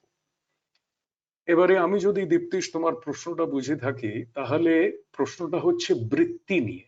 বৃত্তি কথাটা একটা ক্ষুদ্র ব্যাপার বা একটা এমন ব্যাপার যেটা বোধের ঘরে নেই। তো এই বৃত্তি দিয়ে কি করে আমরা বোধের ঘরে যাব, এরকম জাতীয় কি প্রশ্নটা? এর সঙ্গে দুটি আরো যুক্ত আছে, খণ্ডাকারা বৃত্তি, অখণ্ডকারা বৃত্তির ইত্যাদি, এই নিয়েই প্রশ্নটা। ওকে, তাহলে আমি বাবা ঠাকুরের ভাষণেরই পোর্শন গুলোতে যাচ্ছি যেগুলো উত্তর দিচ্ছে এই প্রশ্নের। আমি শুধু সেগুলো পড়ছি, একটু আমরা যদি মনোসংযোগ করি তাঁরই বাণীতে, তাহলে তাঁরই কথায় এই উত্তরগুলো পাবো। প্রথম তিনি যখন এই কথাটা বলছেন, সেই জায়গাটা হচ্ছে পেজ 11, কলম 1 এর লাস্টের কয়েকটা লাইন, সমস্ত অজ্ঞানেরও অধিষ্ঠান হলো জ্ঞান। এটা যদি ধরে নিয়ে থাকেন, আমি জাস্ট একটু জায়গাটা পড়ছি। সমস্ত অজ্ঞানেরও অধিষ্ঠান হলো জ্ঞান, জ্ঞান হলো সমষ্টি জ্ঞান, সমষ্টি জ্ঞান দিয়েই অবিদ্যা অজ্ঞানকে নাশ করতে হবে, ইহাই হলো বিশেষ জ্ঞান। এখানে একটু ধরে নিতে হবে, বাবা ঠাকুর বিজ্ঞানকে বিশেষ জ্ঞান রূপে বলেছেন, বিজ্ঞান স্বরূপ হলেন ঈশ্বর। বাবা ঠাকুরের ফর্মুলা অফ 4-এ আমরা বাহির অন্তর কেন্দ্র, সেখানে বিজ্ঞান স্বরূপ বিরাজ করেন। তো অর্থাৎ বিজ্ঞান স্বরূপের যে জ্ঞান, সবাইকে নিয়ে সমষ্টি যে জ্ঞান, সেই জ্ঞান দিয়ে আমাদের যে ব্যষ্টি জ্ঞান, ইন্ডিভিজুয়াল আই হিসেবে, আমি হিসেবে যে জীবনযাপন করি, সেটাকে দূর করতে হবে। এই একটা পয়েন্ট আমরা একটু খেয়াল রাখবো। তারপর যদি এগোই, তাহলে কি বলছেন, অখণ্ডাকারা বৃত্তি বা ব্রহ্মাকারা বৃত্তি দিয়েই খণ্ডাকারা বৃত্তি বা অজ্ঞানকে নাশ করতে হবে। অর্থাৎ আমি শুদ্ধ বুদ্ধ মুক্ত আত্মা স্বরূপ, এই জ্ঞানাভাস দিয়েই আমি বদ্ধ জীব, এই অজ্ঞান ভাবকে নাশ করতে হবে। এবার একটু খেয়াল করতে হবে, জ্ঞানাভাস দিয়েই বলছেন কথাটা। আমি যে শুদ্ধ বুদ্ধ মুক্ত নিত্য অজর অমর অপাপ অবিদ্ধ সচ্চিত আনন্দ স্বরূপই কেবলম, এটা যখন ব্যষ্টি আমি ভাবে, তো ব্যষ্টি আমি মানেই জ্ঞানাভাস। এই জ্ঞানাভাসের অবস্থায় সে ভাবছে, এই ভাবনার দ্বারা জ্ঞানাভাসটা দিয়ে ডুবে যাচ্ছে সমষ্টি জ্ঞানের মধ্যে, অর্থাৎ বিজ্ঞানের মধ্যে। তো এই এই অজ্ঞান শব্দটার একটু অর্থবোধটা একটু দেখে নিতে হবে, যেরকম ভাবে তিনি বলেছেন। আমরা যদি চলে যাই পেজ, আমরা কোন জায়গাটায় দিয়েছেন একটু দেখলাম এক্ষুনি, হ্যাঁ, পেজ নাম্বার 9, সেকেন্ড কলম। একটু অজ্ঞান শব্দটার সম্বন্ধে একটু ধরে নিতে হবে, তাহলে আমাদের আর কি এগোতে সুবিধা হবে, যে কি করে এই জিনিসটা আমাদের ভেতরে আমরা নিয়ে চলি জীবনে। আর তিনি যে রাস্তা আমাদের দিচ্ছেন, সেই রাস্তা দিয়ে এই অজ্ঞানটাকে নিয়ে চলে কি করে আমরা জ্ঞান বা বিশেষ জ্ঞানের স্তরে নিজেকে প্রতিষ্ঠিত করব, নিজেরই ভেতরের জিনিস। এখানে আমরা দেখি যদি প্যারা 2 কলম 2, মানুষের দেহ বুদ্ধি থেকেই নেমে আসে আমার আমার ভাব, তোমরা নিজেকে দেহ থেকে আলাদা ভাবতেই পারো না, এটাই হলো অজ্ঞান। এই অজ্ঞান শুদ্ধ স্বরূপে যে আবরণ সৃষ্টি করে, তারই ওপর অবিদ্যা মায়া সত্য রজ ও তম গুণে যে খেলা করছে, তাই হলো বিক্ষেপ। এবারে অজ্ঞানের কার্য কি বলছেন? অজ্ঞানের কার্য হলো আবরণ, ও আবরণের কার্য হলো বিক্ষেপ বা বৈচিত্র্য। এই অজ্ঞান, আবরণ ও বিক্ষেপই হলো জীবের বন্ধনের কারণ, এটা বলে দিয়েছেন। এইবারে আমরা ফিরে এলাম, ফিরে এসে আমরা চলে গেলাম দ্বিতীয় পার্টটায়, যেখানে আবার এই অখণ্ডাকারা ব্রহ্মাকারা এই বৃত্তি নিয়ে আবার কথা বলছেন। পেজ নাম্বার 11, কলম 2 এর প্যারা 2। প্যারা 2-তে বলছেন, সমগ্র বুদ্ধি বৃত্তি নিয়েই হয় অখণ্ডাকারা বৃত্তি। আমাদের বুদ্ধি বৃত্তিটা সমগ্র না, বুদ্ধি ঠিকই ব্যবহার করি, কিন্তু খণ্ড খণ্ড করে ব্যবহার করি, ব্যষ্টি রূপে, সুবিধে অসুবিধে রূপে, ভালো মন্দ রূপে, পছন্দ অপছন্দ রূপে, এরকম ভাগ ভাগ ভাগ ভাগ করে বুদ্ধি ব্যবহার করি, সেই অনুযায়ী জীবনযাপন করি। এখানে বলছেন সমগ্র বুদ্ধিবৃত্তি, মানে বুদ্ধিবৃত্তি ইন টোটালিটি, সমস্তটাকে নিয়ে, যেটা আগে বলেছেন এই এই পেজেরই ফার্স্ট কলমে এন্ডে সমষ্টি জ্ঞান রূপে যে কথাটা বলেছেন, সেটাকে এখানে সমগ্র বুদ্ধি বৃত্তি নিয়েই হয় অখণ্ডাকারা বৃত্তি। অখণ্ডাকারা বৃত্তি দিয়ে খণ্ডাকারা বৃত্তিকে নাশ করে দুটোকেই ফেলে দাও। এইটা বাবা ঠাকুরের একটা বিশেষ আমাদের ইন্ডিকেশন বা বিশেষ ডাইরেকশন দিয়েছেন আমাদের, যে যখন আমরা তো নিজেরা নিজেকে বুঝি, এটা আমাকে মানতে হবে যে আমি খণ্ডাকারা বৃত্তিতে জীবন যাপন করছি। খণ্ডাকারা মানে খণ্ড খণ্ড করে, পছন্দ অপছন্দ অনুযায়ী, ভালো মন্দ অনুযায়ী, এটা ওটা অনুযায়ী জীবন ব্যবহার করি। সমস্ত জিনিসটাকে এক বোধে নেবার প্রচেষ্টায় আমি রত, কিন্তু ব্যবহার এখন করছি আমি সমস্ত ভাগ ভাগ করে। তাই তো কি বলছেন, যে এই ভাগ ভাগ করা খণ্ডাকারা যে বৃত্তি তোমার, সেই বৃত্তিটা নিয়ে খেলছো, কিন্তু মনের ভেতরে ভাবনার দ্বারা তুমি অখণ্ডাকারা বৃত্তি নিয়ে সেই ভাবতে ভাবতে ভাবতে ভাবতে তোমার এই যে খণ্ডাকারা বৃত্তি, কেননা আসলে তুমি এই অখণ্ডই, তুমি এটা ভুলে গেছো, যে কোনো ভাবেই ভুলে গেছো। তো তুমি এই খণ্ডাকারা বৃত্তির উপরে অর্থাৎ অখণ্ডাকারা বৃত্তির মধ্যে খণ্ডাকারা বৃত্তিটাকে লীন করে নাও, বিলীন হয়ে যাবে এটা তোমার ওর মধ্যে। যেমন কোথাও কাঁটা ফুটলে অন্য একটি কাঁটা দিয়ে সেই কাঁটাটি তুলে দুটো কাঁটাকেই ফেলে দেওয়া হয়, ঠিক তেমনি অখণ্ডাকারা বৃত্তি ও খণ্ডাকারা বৃত্তি দুটিকেই সরিয়ে দিলে বৃত্তি শূন্য মনে ব্রহ্ম ব্যক্ত হয়। এটা ঠিকই, যিনি এই প্রশ্নটা করেছেন কথাটা ঠিকই, বৃত্তি শূন্য মন না হলে ব্রহ্ম পূর্ণ রূপে প্রকাশিত হবে না। এটাই বাবা ঠাকুর ক্লিয়ার করে দিচ্ছেন যে সমস্ত হালকা কাঁটাগুলোকে একটা পাকা বড় কাঁটা দিয়ে, অর্থাৎ অখণ্ডাকারা বৃত্তির যে ভাব বা চিন্তা, সেটা দিয়ে এই ছোট ছোট ছোট ছোট যে কাঁটা রূপী তোমার ভেতরে বৃত্তিগুলো খেলে, সেগুলোকে তুলে ফেলে দিয়ে এগুলোকে তুমি দুটোকেই ফেলে দাও। বাবা ঠাকুর আর একটা বড় সুন্দর উদাহরণ দিয়েছেন, যেটা এইখানেই আছে। আমরা যদি আরেকটু চলে যাই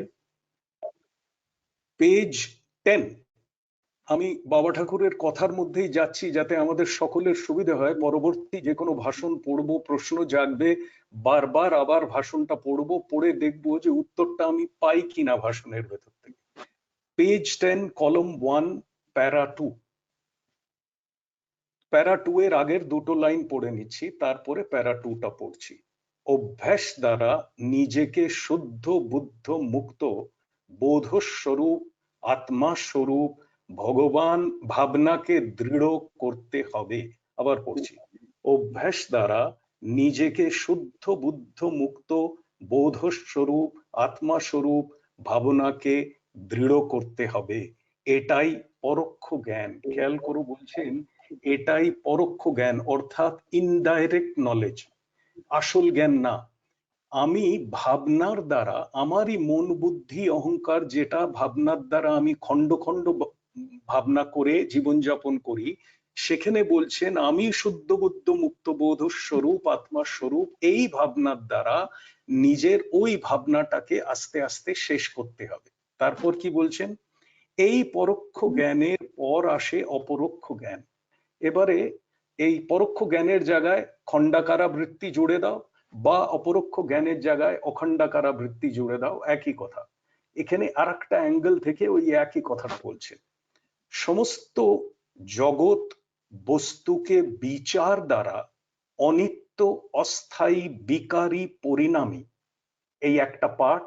সেকেন্ড পার্ট হলো ও স্থায়ী নিত্য অপরিণামী ও অবিকারী, এই দুই ভাগে ভাগ করে যা বিকারী বা পরিণামী তাকে ত্যাগ করতে করতেই বিবেক জাগ্রত হবে, কনসিয়েন্স আমাদের জাগ্রত হবে।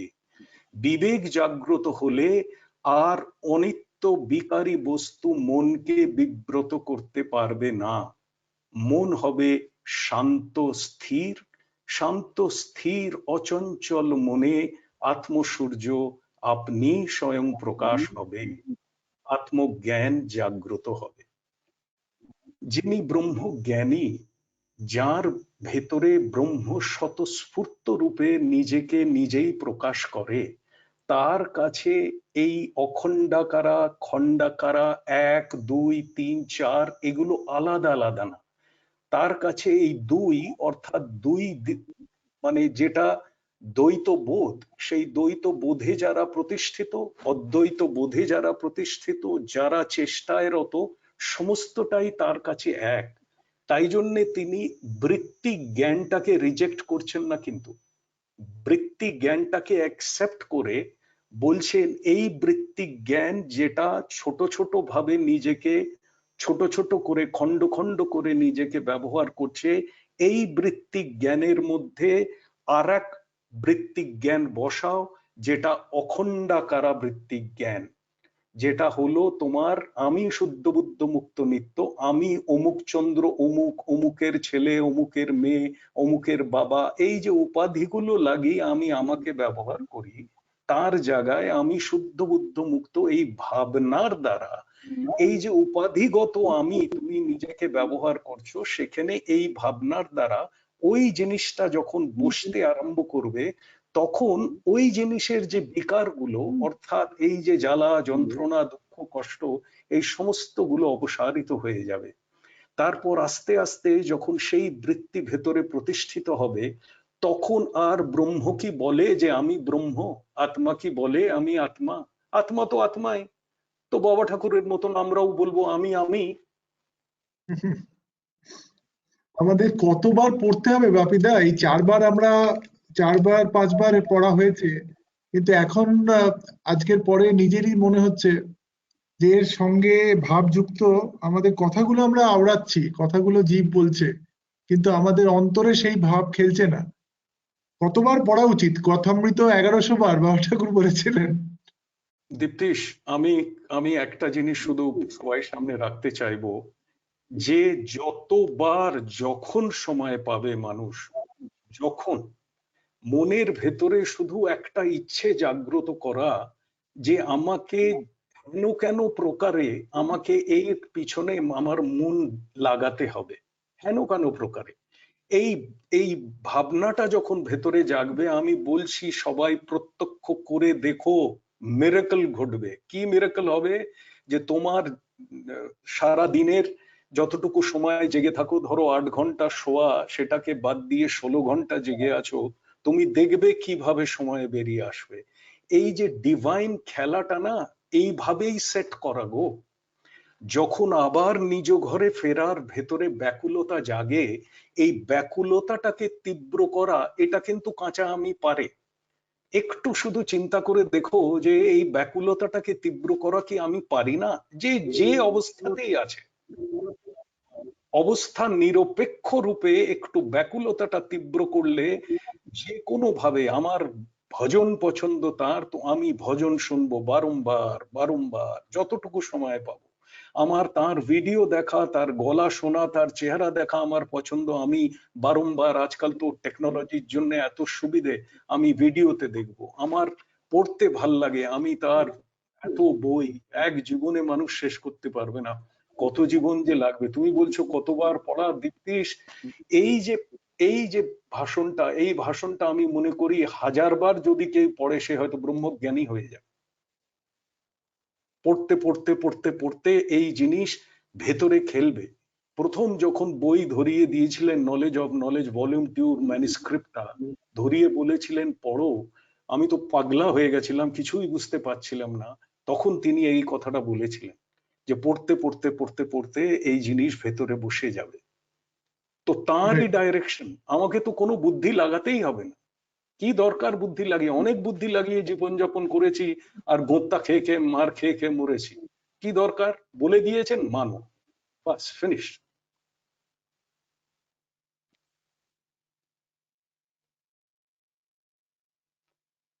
চেষ্টা তো করতেই পারি, চেষ্টা করতে দোষ কোথায়? কত চেষ্টা করেছি জীবনে। আমি যদি মনে করি আজ এই আয়ুতে এসে, মানে পাগলের মতো চেষ্টা করেছি জাগতিক কাজে, চাকরির কাজে, এই কাজে, সংসারের কাজে, তো আমি একটু চেষ্টাও এখানে করতে পারবো না? এটা কি রকম কথা?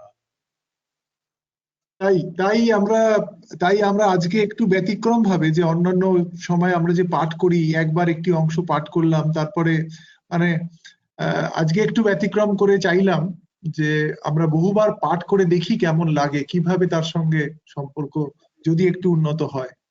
আমরা পরের দিকে যাচ্ছি। দ্বিতীয় পয়েন্ট যেটি আছে সেটি নিয়ে তুষারের সঙ্গে কথা বলবো, কিন্তু তার আগে সুবীর কাকার সঙ্গে সুবীর কাকার একটু বলার শুনবো যে ওনার আমাদের এই অ্যাপ্রোচটা কিভাবে নিয়ে যদি উনি কিছু বলেন, বা আমরা যে পড়লাম, আমরা যে 2-3 দিন ধরে অনেকটা সময় অনেককে ফোন করছি, তারা বলছে পড়ছি, আমরা এখন পড়ছি। আমার 2বার হয়েছে, আমার 1বার হয়েছে। তো আপনি কিভাবে দেখছেন? সুবীর কাকার সঙ্গে একটু কথা যদি বলি। জয় বাবা ঠাকুর। হ্যাঁ, আমি ধরো বাবা ঠাকুর যে বলতেন না যে প্রথম স্টেপে যদি আমরা ভুল করি তাহলে আমাদের আর অঙ্ক মেলে না। প্রথম স্টেপেই ভুল করলে অঙ্ক মেলানো খুব মুশকিল হয়। আমি সেই দিকে যদি কিছু আমাকে বলতে বলো তাহলে আমি একটু বলতে পারি। নিশ্চয়ই বলুন। আমার প্রথম স্টেপ হচ্ছে, আমি একটু বলছি, আমরা সৎসঙ্গটা করছি কেন, এটা আমার কাছে আমার একটি প্রশ্ন। আমি নিজেকে বলছি, হে সুবীর, তুমি তো জানো যে মানুষের আয়ুষ্কাল মোটামুটি 100 বছর। তো মানুষকে সাধারণত যে জীবন চর্চা করতে দেখা যায় তাতে দুঃখ কষ্ট বর্জিত একটি জীবন যাপনের উদ্দেশ্যে নিজেকে তৈরি করার একটা প্রয়াস পেতে দেখা যায়। অর্থোপার্জন তার একটি বিশেষ অধ্যায়, তার জন্য বিদ্যা শিক্ষা, তারপর চাকুরি, ব্যবসা বাণিজ্য ইত্যাদি নানা প্রকার পেশায় নিজেকে যুক্ত রেখে সংসার জীবনে সুস্থ শরীরে সুখ শান্তিতে জীবন কাটানো। তবে কেন অকারণে মৃত্যু চিন্তা করে এর থেকে অব্যাহতি পাওয়ার একটা নিরর্থক প্রচেষ্টায় অমূল্য জীবনের অপচয় ঘটাবো? এগুলো আমার প্রশ্ন। কারণ মৃত্যু তো অবধারিত সত্য, তার থেকে যতটা ভালো থাকা যায় সেই চেষ্টা করাই তো সমীচীন। একটা সময়ে যখন বিজ্ঞান উন্নতি করেনি তখন জীবন যাপনে নানা রকমের প্রতিবন্ধকতা এলে সমাধান না করতে পেরে আমরা কল্পনার ঈশ্বরের কাছে প্রার্থনা করতাম। কল্পনার ঈশ্বর বলার অর্থ এই যে ঈশ্বর যতক্ষণ পর্যন্ত আমাদের প্রত্যক্ষ অনুভূতিতে না আসে ততক্ষণ ঈশ্বর কল্পনারই। তার কাছে আমরা প্রার্থনা করতাম এবং সেই সুযোগ বুঝে কতিপয় অসাধু লোক সাধু সেজে সাধারণ মানুষকে মিথ্যা প্রতিশ্রুতি দিয়ে ঠকাতো। গরিব দেশে সেই ধারা এখনো চলেছে। নিজেদের অযোগ্যতা মিথ্যার আড়াল দিয়ে ঢেকে রাখার প্রতিযোগিতা চলছে। উন্নত দেশগুলিতে সেই সমস্যা নেই।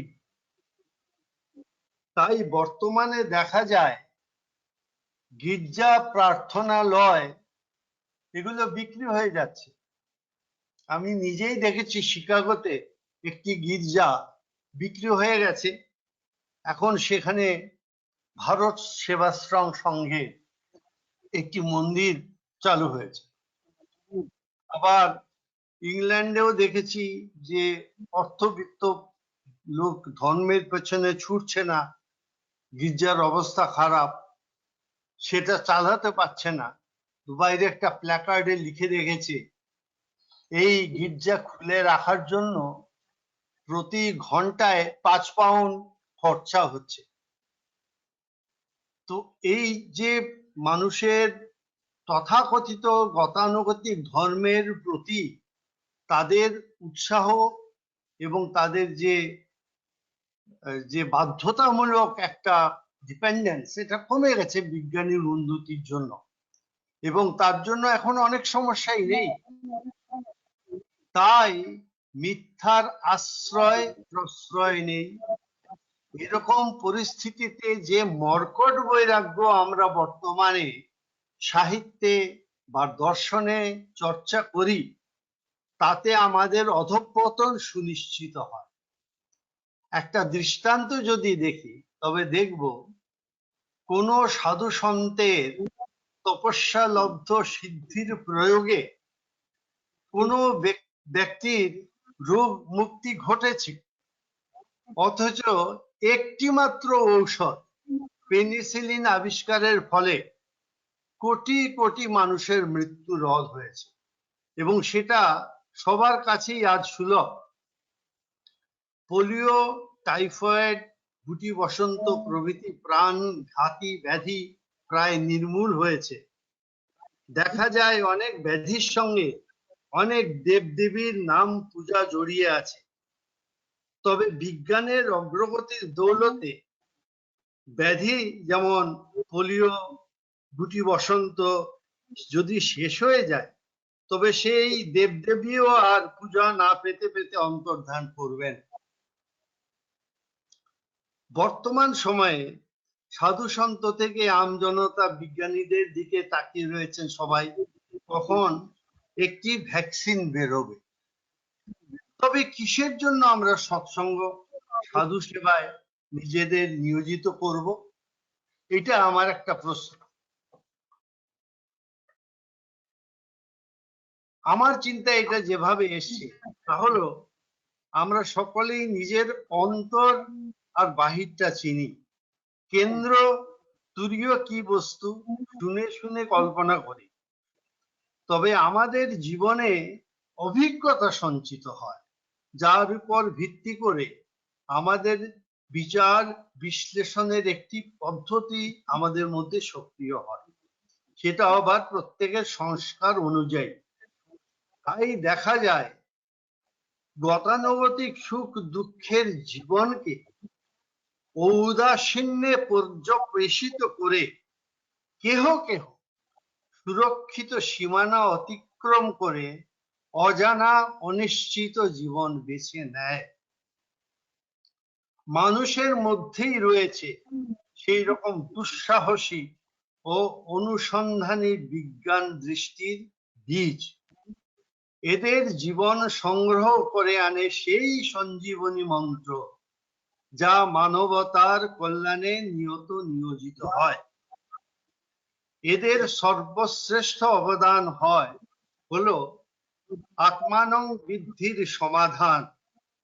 যাদের জীবনে আত্মপরিচয় স্বতঃস্ফূর্ত হয়, এরা বেপরোয়া বলশালী মহাপ্রাণ।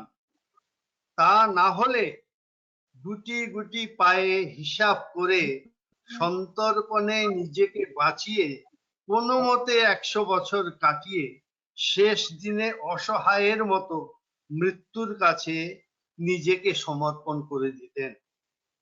আমরা একটি কথা শুনতে পাই, ন অয়ম আত্মা বলহীনেন লভ্য, নায়ম আত্মা বলহীনেন লভ্য। এখানে একটু প্রসঙ্গান্তর করছি, আজকের এইটার মধ্যে একটা আছে যে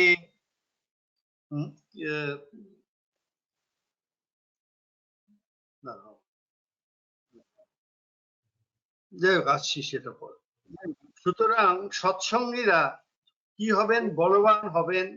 সদ্গুরুর মাভৈ মন্ত্রে বলবান হয়ে নম্র হয়ে তাদের কাছে একটাই মন্ত্র থাকবে যে ভূমৈব সুখম। তারা অল্পে সন্তুষ্ট হন না, তারা ঘুমাতে সুখ পান, সন্তুষ্ট হন। এটা আমাদের প্রত্যেকের ভেতরে সেই যে চাওয়াটা, সেই পাওয়াটা আমাদের জাগিয়ে তোলা প্রয়োজন। কারণ এমন কোনো প্রাণ নেই যে প্রাণের মধ্যে সেই ঘুমার চাওয়া নেই, এটা আছে প্রত্যেকের মধ্যে। সুতরাং এই কারণে এটা নয় যে কোনো কিছুর থেকে অব্যাহতি পাওয়ার জন্য আমি ঈশ্বর প্রসঙ্গ করছি বা সৎসঙ্গ করছি। এটা আমার প্রাণের আবেগে ব্যাকুলতায় একেবারে এটাই স্বতঃস্ফূর্ত পরিণতি মানুষের জীবনে, যে ধীরে ধীরে মানুষ অন্তর্মুখী হয়, তার অভিজ্ঞতা থেকে বিশ্লেষণ করে করে নিজের মধ্যে আসে, তখন সে ওই ভূমাকে খোঁজে। সুতরাং আমাদের এই যে সৎসঙ্গ যেটা আমরা করছি, আমরা প্রত্যেকের সেই যে ভাবনাটা, সেই ব্যাকুলতা নিজের মধ্যে কিন্তু খুঁজে বার করতে হবে কোথায় আছে। এবং আমরা যে পাঠটি করি, যত বাবা ঠাকুরের যা পাঠ আমরা করি, সেই পাঠের যদি প্রসঙ্গে আসা যায়, তাহলে একটা জিনিস হয় কি, আমরা যখন ছোটবেলায় যখন পড়াশোনা করতাম তখন পড়ে বুঝতাম, বুঝে সেগুলো মনে রাখতাম। তার মানে ইন্টেলেকচুয়াল পজিশনের একটা ব্যাপার ছিল। এই ইন্টেলেকচুয়াল পজিশনের যে সিস্টেমে আমরা পাঠ করে এসেছি, বাবা ঠাকুরের যে বাণী পাঠ করছি, সেইখানে আমাদের সিস্টেমটাকে একটু পরিবর্তন করা প্রয়োজন বলে আমার মনে হয়। It is not a thing of possessing something, এটা ইন্টেলেকচুয়াল পজিশন নয়। এইখানে প্রত্যেকটি শব্দ, প্রত্যেকটি বাণীর মর্মার্থে পৌঁছতে পৌঁছতে আমির কাছে আমি পৌঁছাবো। সেই যে আমির পরিচয় তিনি স্বতঃস্ফূর্ত ভাবে, নিরন্তর অবাধিত ভাবে তার মধ্যে প্রকাশ হচ্ছে। সেখানে আমি কোথায়, আমির কথাও বলছেন, সেই আমি আমার আমির মধ্যে কোথায় আছে, সেই যে ভাবনা, সেই যে সচেতনতা, এইটা নিয়ে চলতে চলতে চলতে চলতে তার তখন আমাদের মধ্যে তিনি ওই যে কথার মধ্যে উনি বলছেন, আমরা যখনই কিছু ভাবি যে তার ভাবনা স্বতঃস্ফূর্ত আমাদের তখনই হবে যখন আমরা নম্র হব। তো সুতরাং নম্র বিনীত হয়ে যখন তার কাছে আমরা পুরো সম্পূর্ণ সারেন্ডার করব, তখন সেই বিদ্যা, যে বিদ্যা সম্পর্কে আমরা অতি দূরে একটা ধারণা করছি মাত্র, সেইটা আমাদের মধ্যে উনি জাগ্রত করবেন।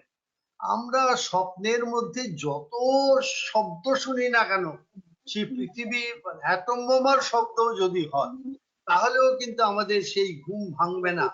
আমাদের ঘুম ভাঙবে তখনই যখন আমাদের আত্মস্বরূপ সদ্গুরু স্বয়ং তার গুরু বাণীর একটা স্ফূর্তির কোনো একটা বিশেষ অকেশনে আমাদের জীবনে আসবে। তখনই কিন্তু সেই যে শব্দটি, সেটা অতি অল্পও যদি হয়, সেটা আমাদের নিদ্রা ভঙ্গের কারণ হবে। এবং সেই নিদ্রা ভঙ্গ না হলে সেই আমাদের যে জীবনযাপনের স্বপ্ন, এই স্বপ্নের মাধ্যমে তার যত বাণীকেই আমরা আমাদের বুদ্ধি দিয়ে বিশ্লেষণ করি না কেন, নিদ্রা ভঙ্গ হবে না। কিন্তু একটা অপূর্ব জিনিস, তার সঙ্গে আমরা লেগে থাকবো। লেগে থাকা আমাদের একমাত্র উপায়। কেন কি, যখনই আমরা লেগে থাকবো না, যখনই আমরা স্মরণহীন হব, তখনই কিন্তু আমরা একটা এমন পরিস্থিতি নয় যে আমি স্মরণহীন হয়ে আছি বলে আমি একেবারে নির্বিকার রয়েছে, আমার কোনো বিকার নেই, তা নয়। প্রচন্ড বিকার সে তখনই আমাদেরকে সম্পূর্ণরূপে অধিকার করবে। সুতরাং আমরা যাতে বিকারকে আমাদেরকে অধিকার করতে না দিই, সেই কারণে তার শরণাগত হওয়া, তার কমপ্লিট সারেন্ডার তার কাছে, তার বাণীর কাছে, যে বাণী আমাদেরই স্বরূপ, সেই স্বরূপের কাছে আমাদের সম্পূর্ণ শরণাগতি একমাত্র উপায়। ভবিষ্যতে আমার এই যে একটা আলোচনা আমি যেটা আমার মতো করে করলাম, এই আলোচনার মধ্যে আরো অনেক আলোচনা হয়তো আসতে পারে অনেকের মনে, সেগুলো হলেও খুব ভালো হয়। এই আমার বক্তব্য, আর আমি আমার বক্তব্যটা এখানে শেষ করলাম। জয় শ্রী শ্রী জয়।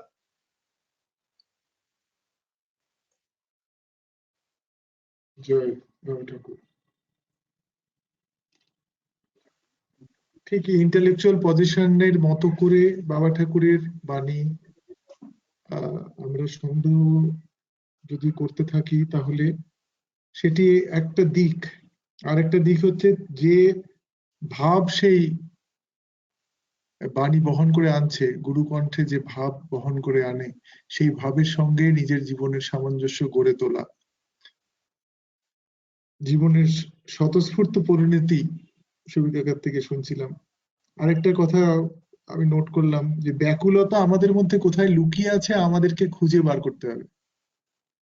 কেউ আমাদের ব্যাকুলতার, আমার গুরুর প্রতি নিষ্ঠা ব্যাকুলতার ঠিকানা কেউ আমাকে দেবে না, আমাকে খুঁজে বার করতে হবে। আমাদের অনুষ্ঠান আজকে নোটিশে আপনারা দেখেছেন, কমপক্ষে 2 ঘন্টা আমরা সাজেশনও এসেছিল, 2 ঘন্টা আমরা করছি। এখন আমাদের যা সময় অবশিষ্ট আছে, আমরা তুষারের থেকে একটি প্রশ্ন বা একটি আলোচনা, একটি জেনারেল আলোচনা আমাদের গ্রুপে। তুষার, তুমি যদি থাকো একটু এসো, ক্যামেরা এলে তো ভালো হয়। আর আমাদের গ্রুপে অনেকে আছেন, নতুন আছেন, মানে অনেকে অনেকগুলো কমন প্রশ্ন আছে, সেই প্রশ্নের জবাব আমাদের হয়ে ওঠে না। আমাদের অনেক সময় আমরা এমন কিছু জিনিস নিয়ে চর্চা করি যেখানে কিছু কমন প্রশ্নের প্রতি আলোকপাত বাকি রয়ে যায়। সেরকমই একটি প্রশ্ন তুষারের কাছে খুব অল্প কথায় রাখছি, সময় তেমন খুব বেশি নেই, 15-20 মিনিট আছে। ভগবান ঈশ্বর বলতে আমরা ঠিক কি বুঝবো, এটি একটি প্রশ্ন। বাবা ঠাকুরের আলোকে অবশ্যই তুষারের থেকে উত্তর পাবো। আর এর সঙ্গে আছে যে তা ভগবান ঈশ্বর ছাড়া কি কিছু আছে, যদি থাকে, যেমন জীব জগৎ, আমরা, এদের মধ্যেই বা কি সম্পর্ক। তুষারের থেকে একটু শুনবো বাবা ঠাকুরের ভাবধারায় কিভাবে এই প্রশ্নের উত্তর আমরা পেতে পারি।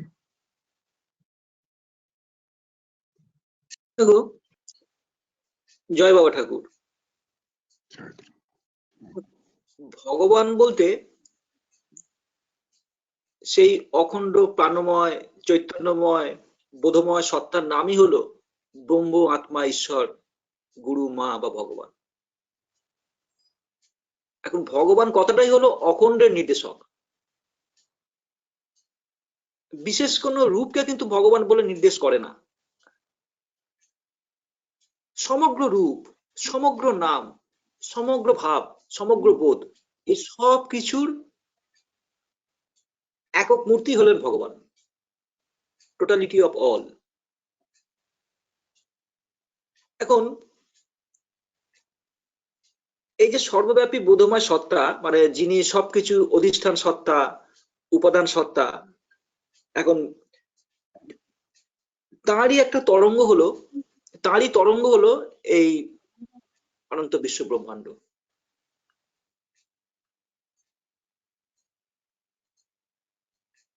শাস্ত্রে আছে যে সৃষ্টির পূর্বে, ঋষিরা এরকম বলছেন যে সৃষ্টির পূর্বে তিনি নিজেতেই নিজে আত্মসমাহিত ছিলেন, কোনো প্রকাশ ছিল না, তিনি ছিলেন নিস্তরঙ্গ, নিষ্ক্রিয়, নির্বিকার, এইভাবে তিনি অবস্থান করছিলেন। এবার তার বউ হওয়ার ইচ্ছা হলো, এবং ইচ্ছা হওয়ার সাথে সাথেই তিনি এই বহুরূপ ধারণ করলেন।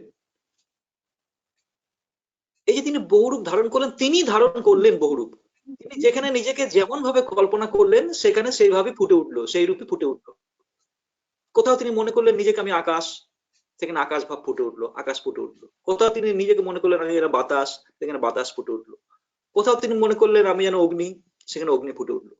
এরকম ভাবে যত সৃষ্টি, যত কিছু আছে, কোথাও তিনি নিজেকে জড়ভাবে কল্পনা করলেন, সেখানে তিনি জড়ভাবে প্রতিভাত করলেন। কোথাও আবার নিজেকে কীট পতঙ্গ পশু পাখি এভাবে কল্পনা করলেন, ভাবলেন, সেখানে সেইভাবে ফুটে উঠলেন। এইভাবে দেবতা মানুষ যা কিছু সব তিনি নিজেকে যখন যেরকম ভাবে ভাবলেন তিনি সেইভাবে ফুটে উঠলেন। তাহলে এই যে তার প্রকাশ হলো, এই যে তার প্রকাশ হলো, তাহলে সবটা কিন্তু তিনি ভিন্ন দ্বিতীয় কিছু নেই, তিনিই তো বহুভাবে প্রকাশিত হলেন। তাহলে ভগবান কথাটার মানেটা হলো এই সব নিয়ে, বাবা ঠাকুরের ভাষায় সব নিয়ে একজন। ভগবান বলতে কোনো বিশেষ কোনো কিছুকে নির্দেশ করে না, সবকিছু নিয়ে এক অখণ্ড তার পরিচয়। এখন তার মানে তিনি রূপে রূপের প্রতি রূপে, নামে নামে প্রতি নামে, ভাবে ভাবে প্রতি ভাবে সে তিনিই প্রকাশিত হলেন। এইভাবে যখন সবকিছুকে আমি তিনি বলে মেনে নিতে পারবো, কারণ ভগবানের উপাসনা তাহলে কি দাঁড়ালো, ভগবানের উপাসনার তাৎপর্যটা কি হলো, বা ভগবানের তাৎপর্যটা হলো সব নিয়ে এক অখণ্ড তিনি, রূপে নামে ভাবে বোধে এক তিনি আছেন। এবার সবকিছু এবার তাকে মানাটাই হলো ভগবত উপাসনা বা ভগবত সাধনা। সবকিছুকে তাকে মানা। বাবা ঠাকুর যে মানার বিজ্ঞান দিয়েছেন, অখণ্ড মানার বিজ্ঞান দিয়েছেন, এই মানাটাই হলো ভগবত। যখন আমরা এইভাবে মানছি না, যখন আমরা খণ্ড খণ্ড ভাবে মানছি বা পার্টিকুলার কোনো একটা রূপে মানছি, তখন কিন্তু সেটা ভগবত উপাসনা হচ্ছে না। তখন সেটা কোনো দেবতার উপাসনা হতে পারে, দেবদেবীর উপাসনা, খণ্ড কোন উপাসনা হতে পারে, কিন্তু ভগবানের উপাসনা বলতে কিন্তু অখণ্ডের উপাসনা। এই অখণ্ডের মধ্যে কোন একটা বিশেষ রূপ আমার প্রিয় হতে পারে, কোন একটা বিশেষ নাম আমার প্রিয় হতে পারে, কোন একটা বিশেষ ভাব আমার প্রিয় হতে পারে, কিন্তু কিন্তু ভগবত উপাসনা বলতে যেটা বোঝায় সব ভাবকে গ্রহণ করা, সব ভাবকে তার ভাব বলে স্বীকার করা, সব রূপকে তার রূপ বলে স্বীকার করা, সব নামকে তার নাম বলে স্বীকার করা এবং প্রতি মুহূর্তে সচেতন ভাবে সেটা মানা, যে বিজ্ঞানটা বাবা ঠাকুর আমাদের দিয়ে গেছে, যে অন্তরের বাইরে সবকিছুকে তিনি বোধে মানা, এই অখণ্ড বোধে মানা। তো এইভাবে মানতে মানতেই কিন্তু আমাদের মধ্যে ওই অখণ্ড করা বৃত্তিটা তৈরি হবে। আমরা যে খণ্ড খণ্ড বোধে মানছি, ভেদ বোধে মানছি, নিজের থেকে পৃথক বোধে মানছি, নিজেকে ভগবানের থেকে আলাদা ভাবে একটা করে আলাদা করে আমাদের কোনো অস্তিত্ব আছে এরকম ভাবে যে আমি ভাবছি, এই ভাবনাটা আস্তে আস্তে আমাদের দূর হয়ে যাবে। অন্তরের বাইরে সবকিছুতে আমরা যখন তাকে মানতে থাকবো, তাকে মানতে থাকবো, মানতেই থাকবো, মানতেই থাকবো, মানতেই থাকবো, কতক্ষণ মানবো? এই একটু কথা হলো যে কতক্ষণ বইটা পড়বো, কতক্ষণ মানবো? ততক্ষণই মানবো যতক্ষণ না আমার বোধ সেই বোধের মধ্যে লয় হয়ে যায়, যতক্ষণ না আমার পৃথকের অস্তিত্ব সত্তাটা হারিয়ে যায়, যতক্ষণ না আমি তার মধ্যে লয় হয়ে যাই, আমি ততক্ষণ মানতে থাকবো এবং ততক্ষণ আমি কিন্তু তার কথাগুলো পড়তে থাকবো, যাতে সেই ভাবটা আমার মধ্যে জেগে থাকে, আমি যাতে ভুলে না যাই। যাতে ভুলে না যাই, জাগিয়ে রাখার জন্যই তো তার কথাগুলো শোনা, তার বইগুলো পড়া, সেই অখণ্ডের বোধটা, সেটা আমরা ভুলে যাই বলেই তো তার বইগুলো পড়া। তো এইভাবে আমরা যদি মানতে থাকবো, মানতে থাকবো, মানতে থাকবো এবং তার কথাগুলোকে আমরা চর্চা করবো, চর্চা করবো, প্রতিটা কথার অর্থ বোঝার চেষ্টা করবো। তো এর এর অর্থ বোঝা, কারণ বাবা ঠাকুরের প্রত্যেকটা কথাগুলোই কিন্তু সে অখণ্ডকে নির্দেশ করছে। যদি আমরা তাহলে দেখি নিত্য, শুদ্ধ, বুদ্ধ, মুক্ত, অখণ্ড, অসঙ্গ, অভঙ্গ, অলিঙ্গ, এই প্রত্যেকটা কথা কিন্তু সে অখণ্ডকে নির্দেশ করছে। এখন সে অসংখ্য পদার্থ কোনটা, অখণ্ড পদার্থ কোনটা, নিত্য পদার্থ কোনটা, শুদ্ধ পদার্থ কোনটা, দেখা যাবে সে আত্ম পদার্থটা, সে আত্মা, যাকে আমরা ভগবান বলছি বা ঈশ্বর বলছি। তো যাই হোক, এখন তার সঙ্গে জীবের সম্পর্কটা কি? এই যে তুমি যে বুঝলে জীব জগতের সম্পর্কটা কি, এখন সম্পর্কটা কি, এই প্রশ্নটা উত্তর দিয়ে বোঝা যাচ্ছে সম্পর্কটা কি। কারো আলাদা করে কোনো পরিচয় নেই, তার পরিচয় সবার পরিচয়, সবাই সে ভগবান, সবাই সে ভগবান, শুধু আমাদের মানি না বলে আমরা সেই অনুভবটা আমরা পাই না, শুধু আমাদের মানার অপেক্ষায় আছে। হ্যাঁ, কারণ তিনি অতিরিক্ত দ্বিতীয় কিছু নেই, কোনোদিন ছিল না, কোনোদিন হবে না। বাবা ঠাকুরের ভাষায় সে all divine for all time as it is, তিনি ছিলেন, তিনি আছেন, তিনি থাকবেন, শুধু আমাদের মানার অপেক্ষা আছে। মানে এই প্রসঙ্গটি খুব একটা সব নিয়ে একজনকে সবকিছুর মধ্যেই স্বীকার করতে হবে সচেতন ভাবে। এখানে আমরা বিভিন্ন সময়ে বিভিন্ন মানুষের থেকে, নিজের থেকেও অনেক রকম প্রশ্নের সম্মুখীন হই, যেগুলোর উত্তর ঠিক পায় না, সেগুলো আমরা সরিয়ে রেখে দিই অনেক সময়।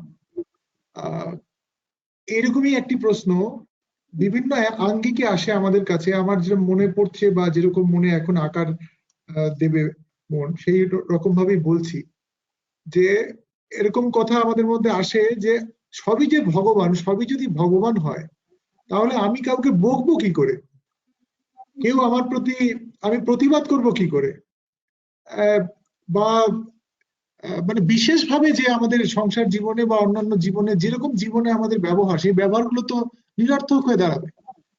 আবার এই একই সঙ্গে আরো প্রশ্ন আছে যে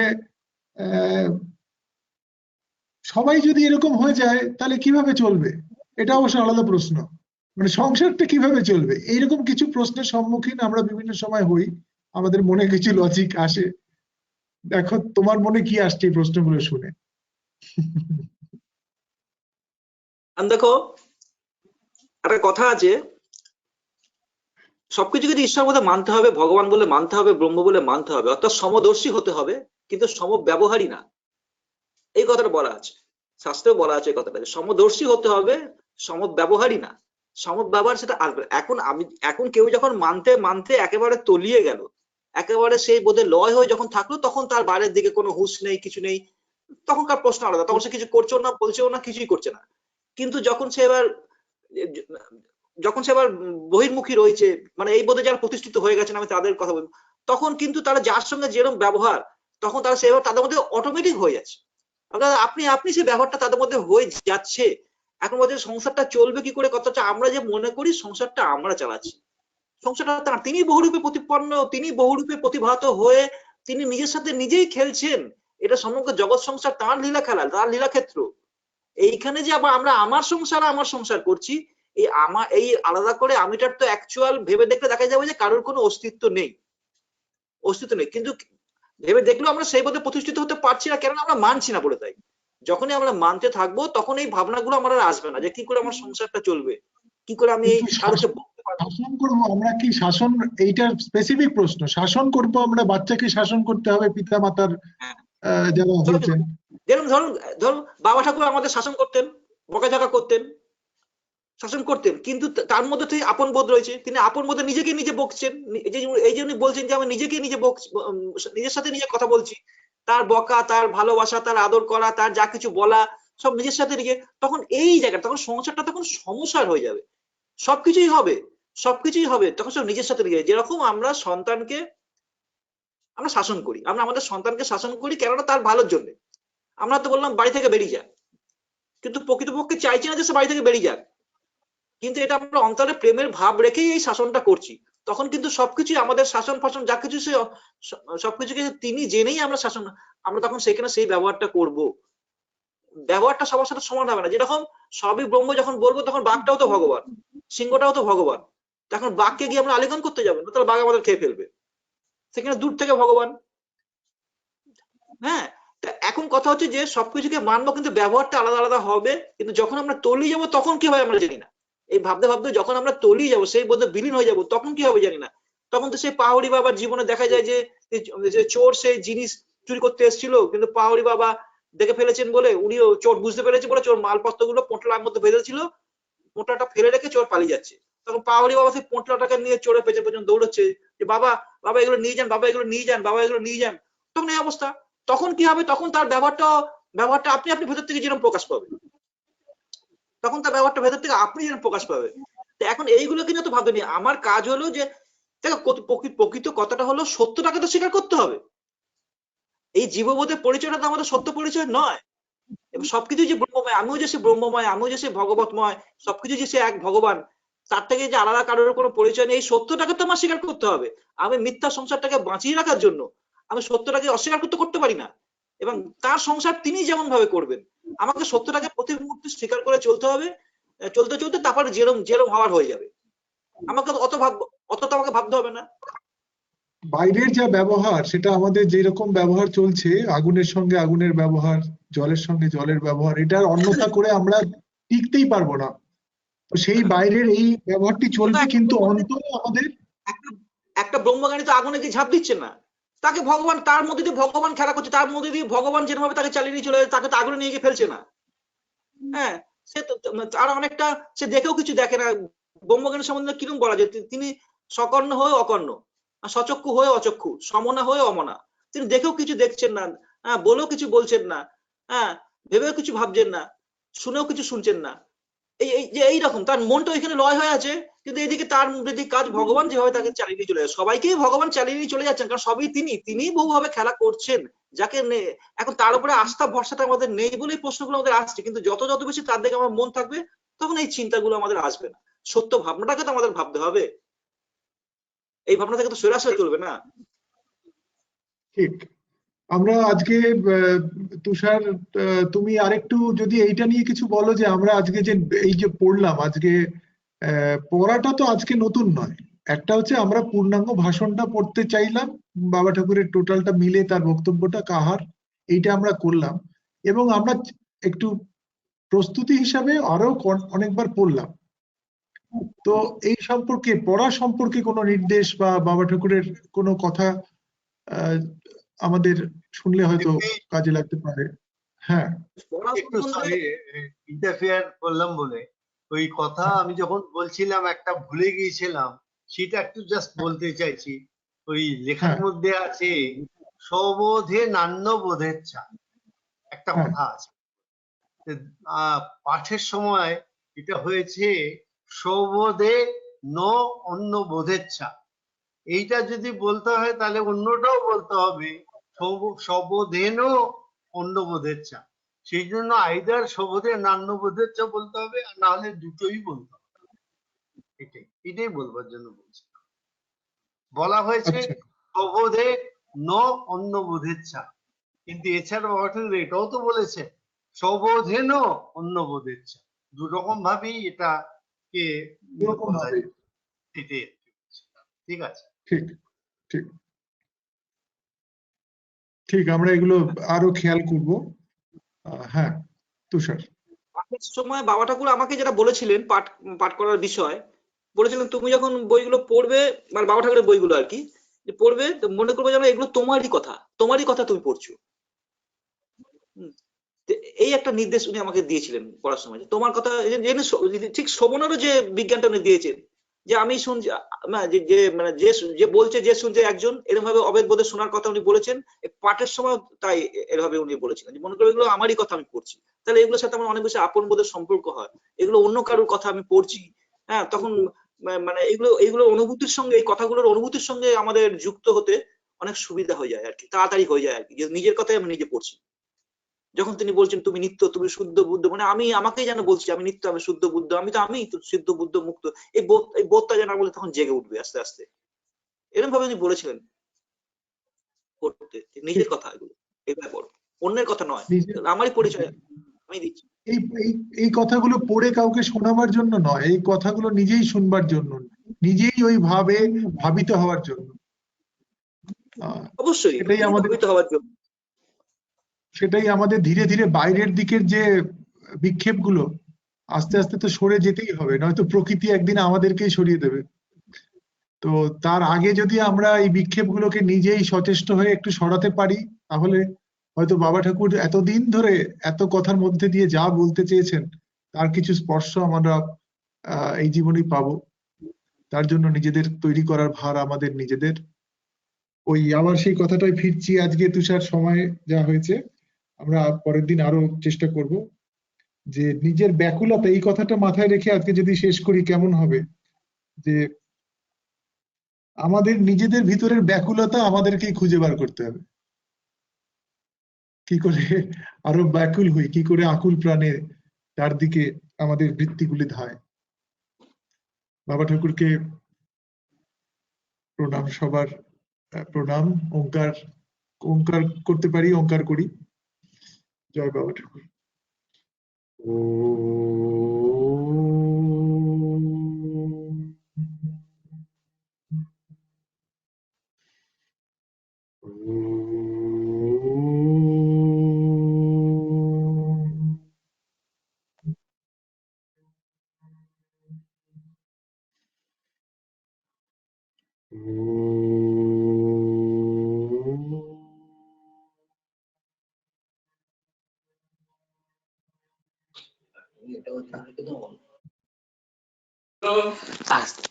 জয় শ্রী শ্রী বাবা ঠাকুর। জয় শ্রী শ্রী বাবা ঠাকুর। জয় গুরু, জয় মা, জয় জয় শ্রী শ্রী বাবা ঠাকুর। জয় জয় শ্রী শ্রী বাবা ঠাকুর।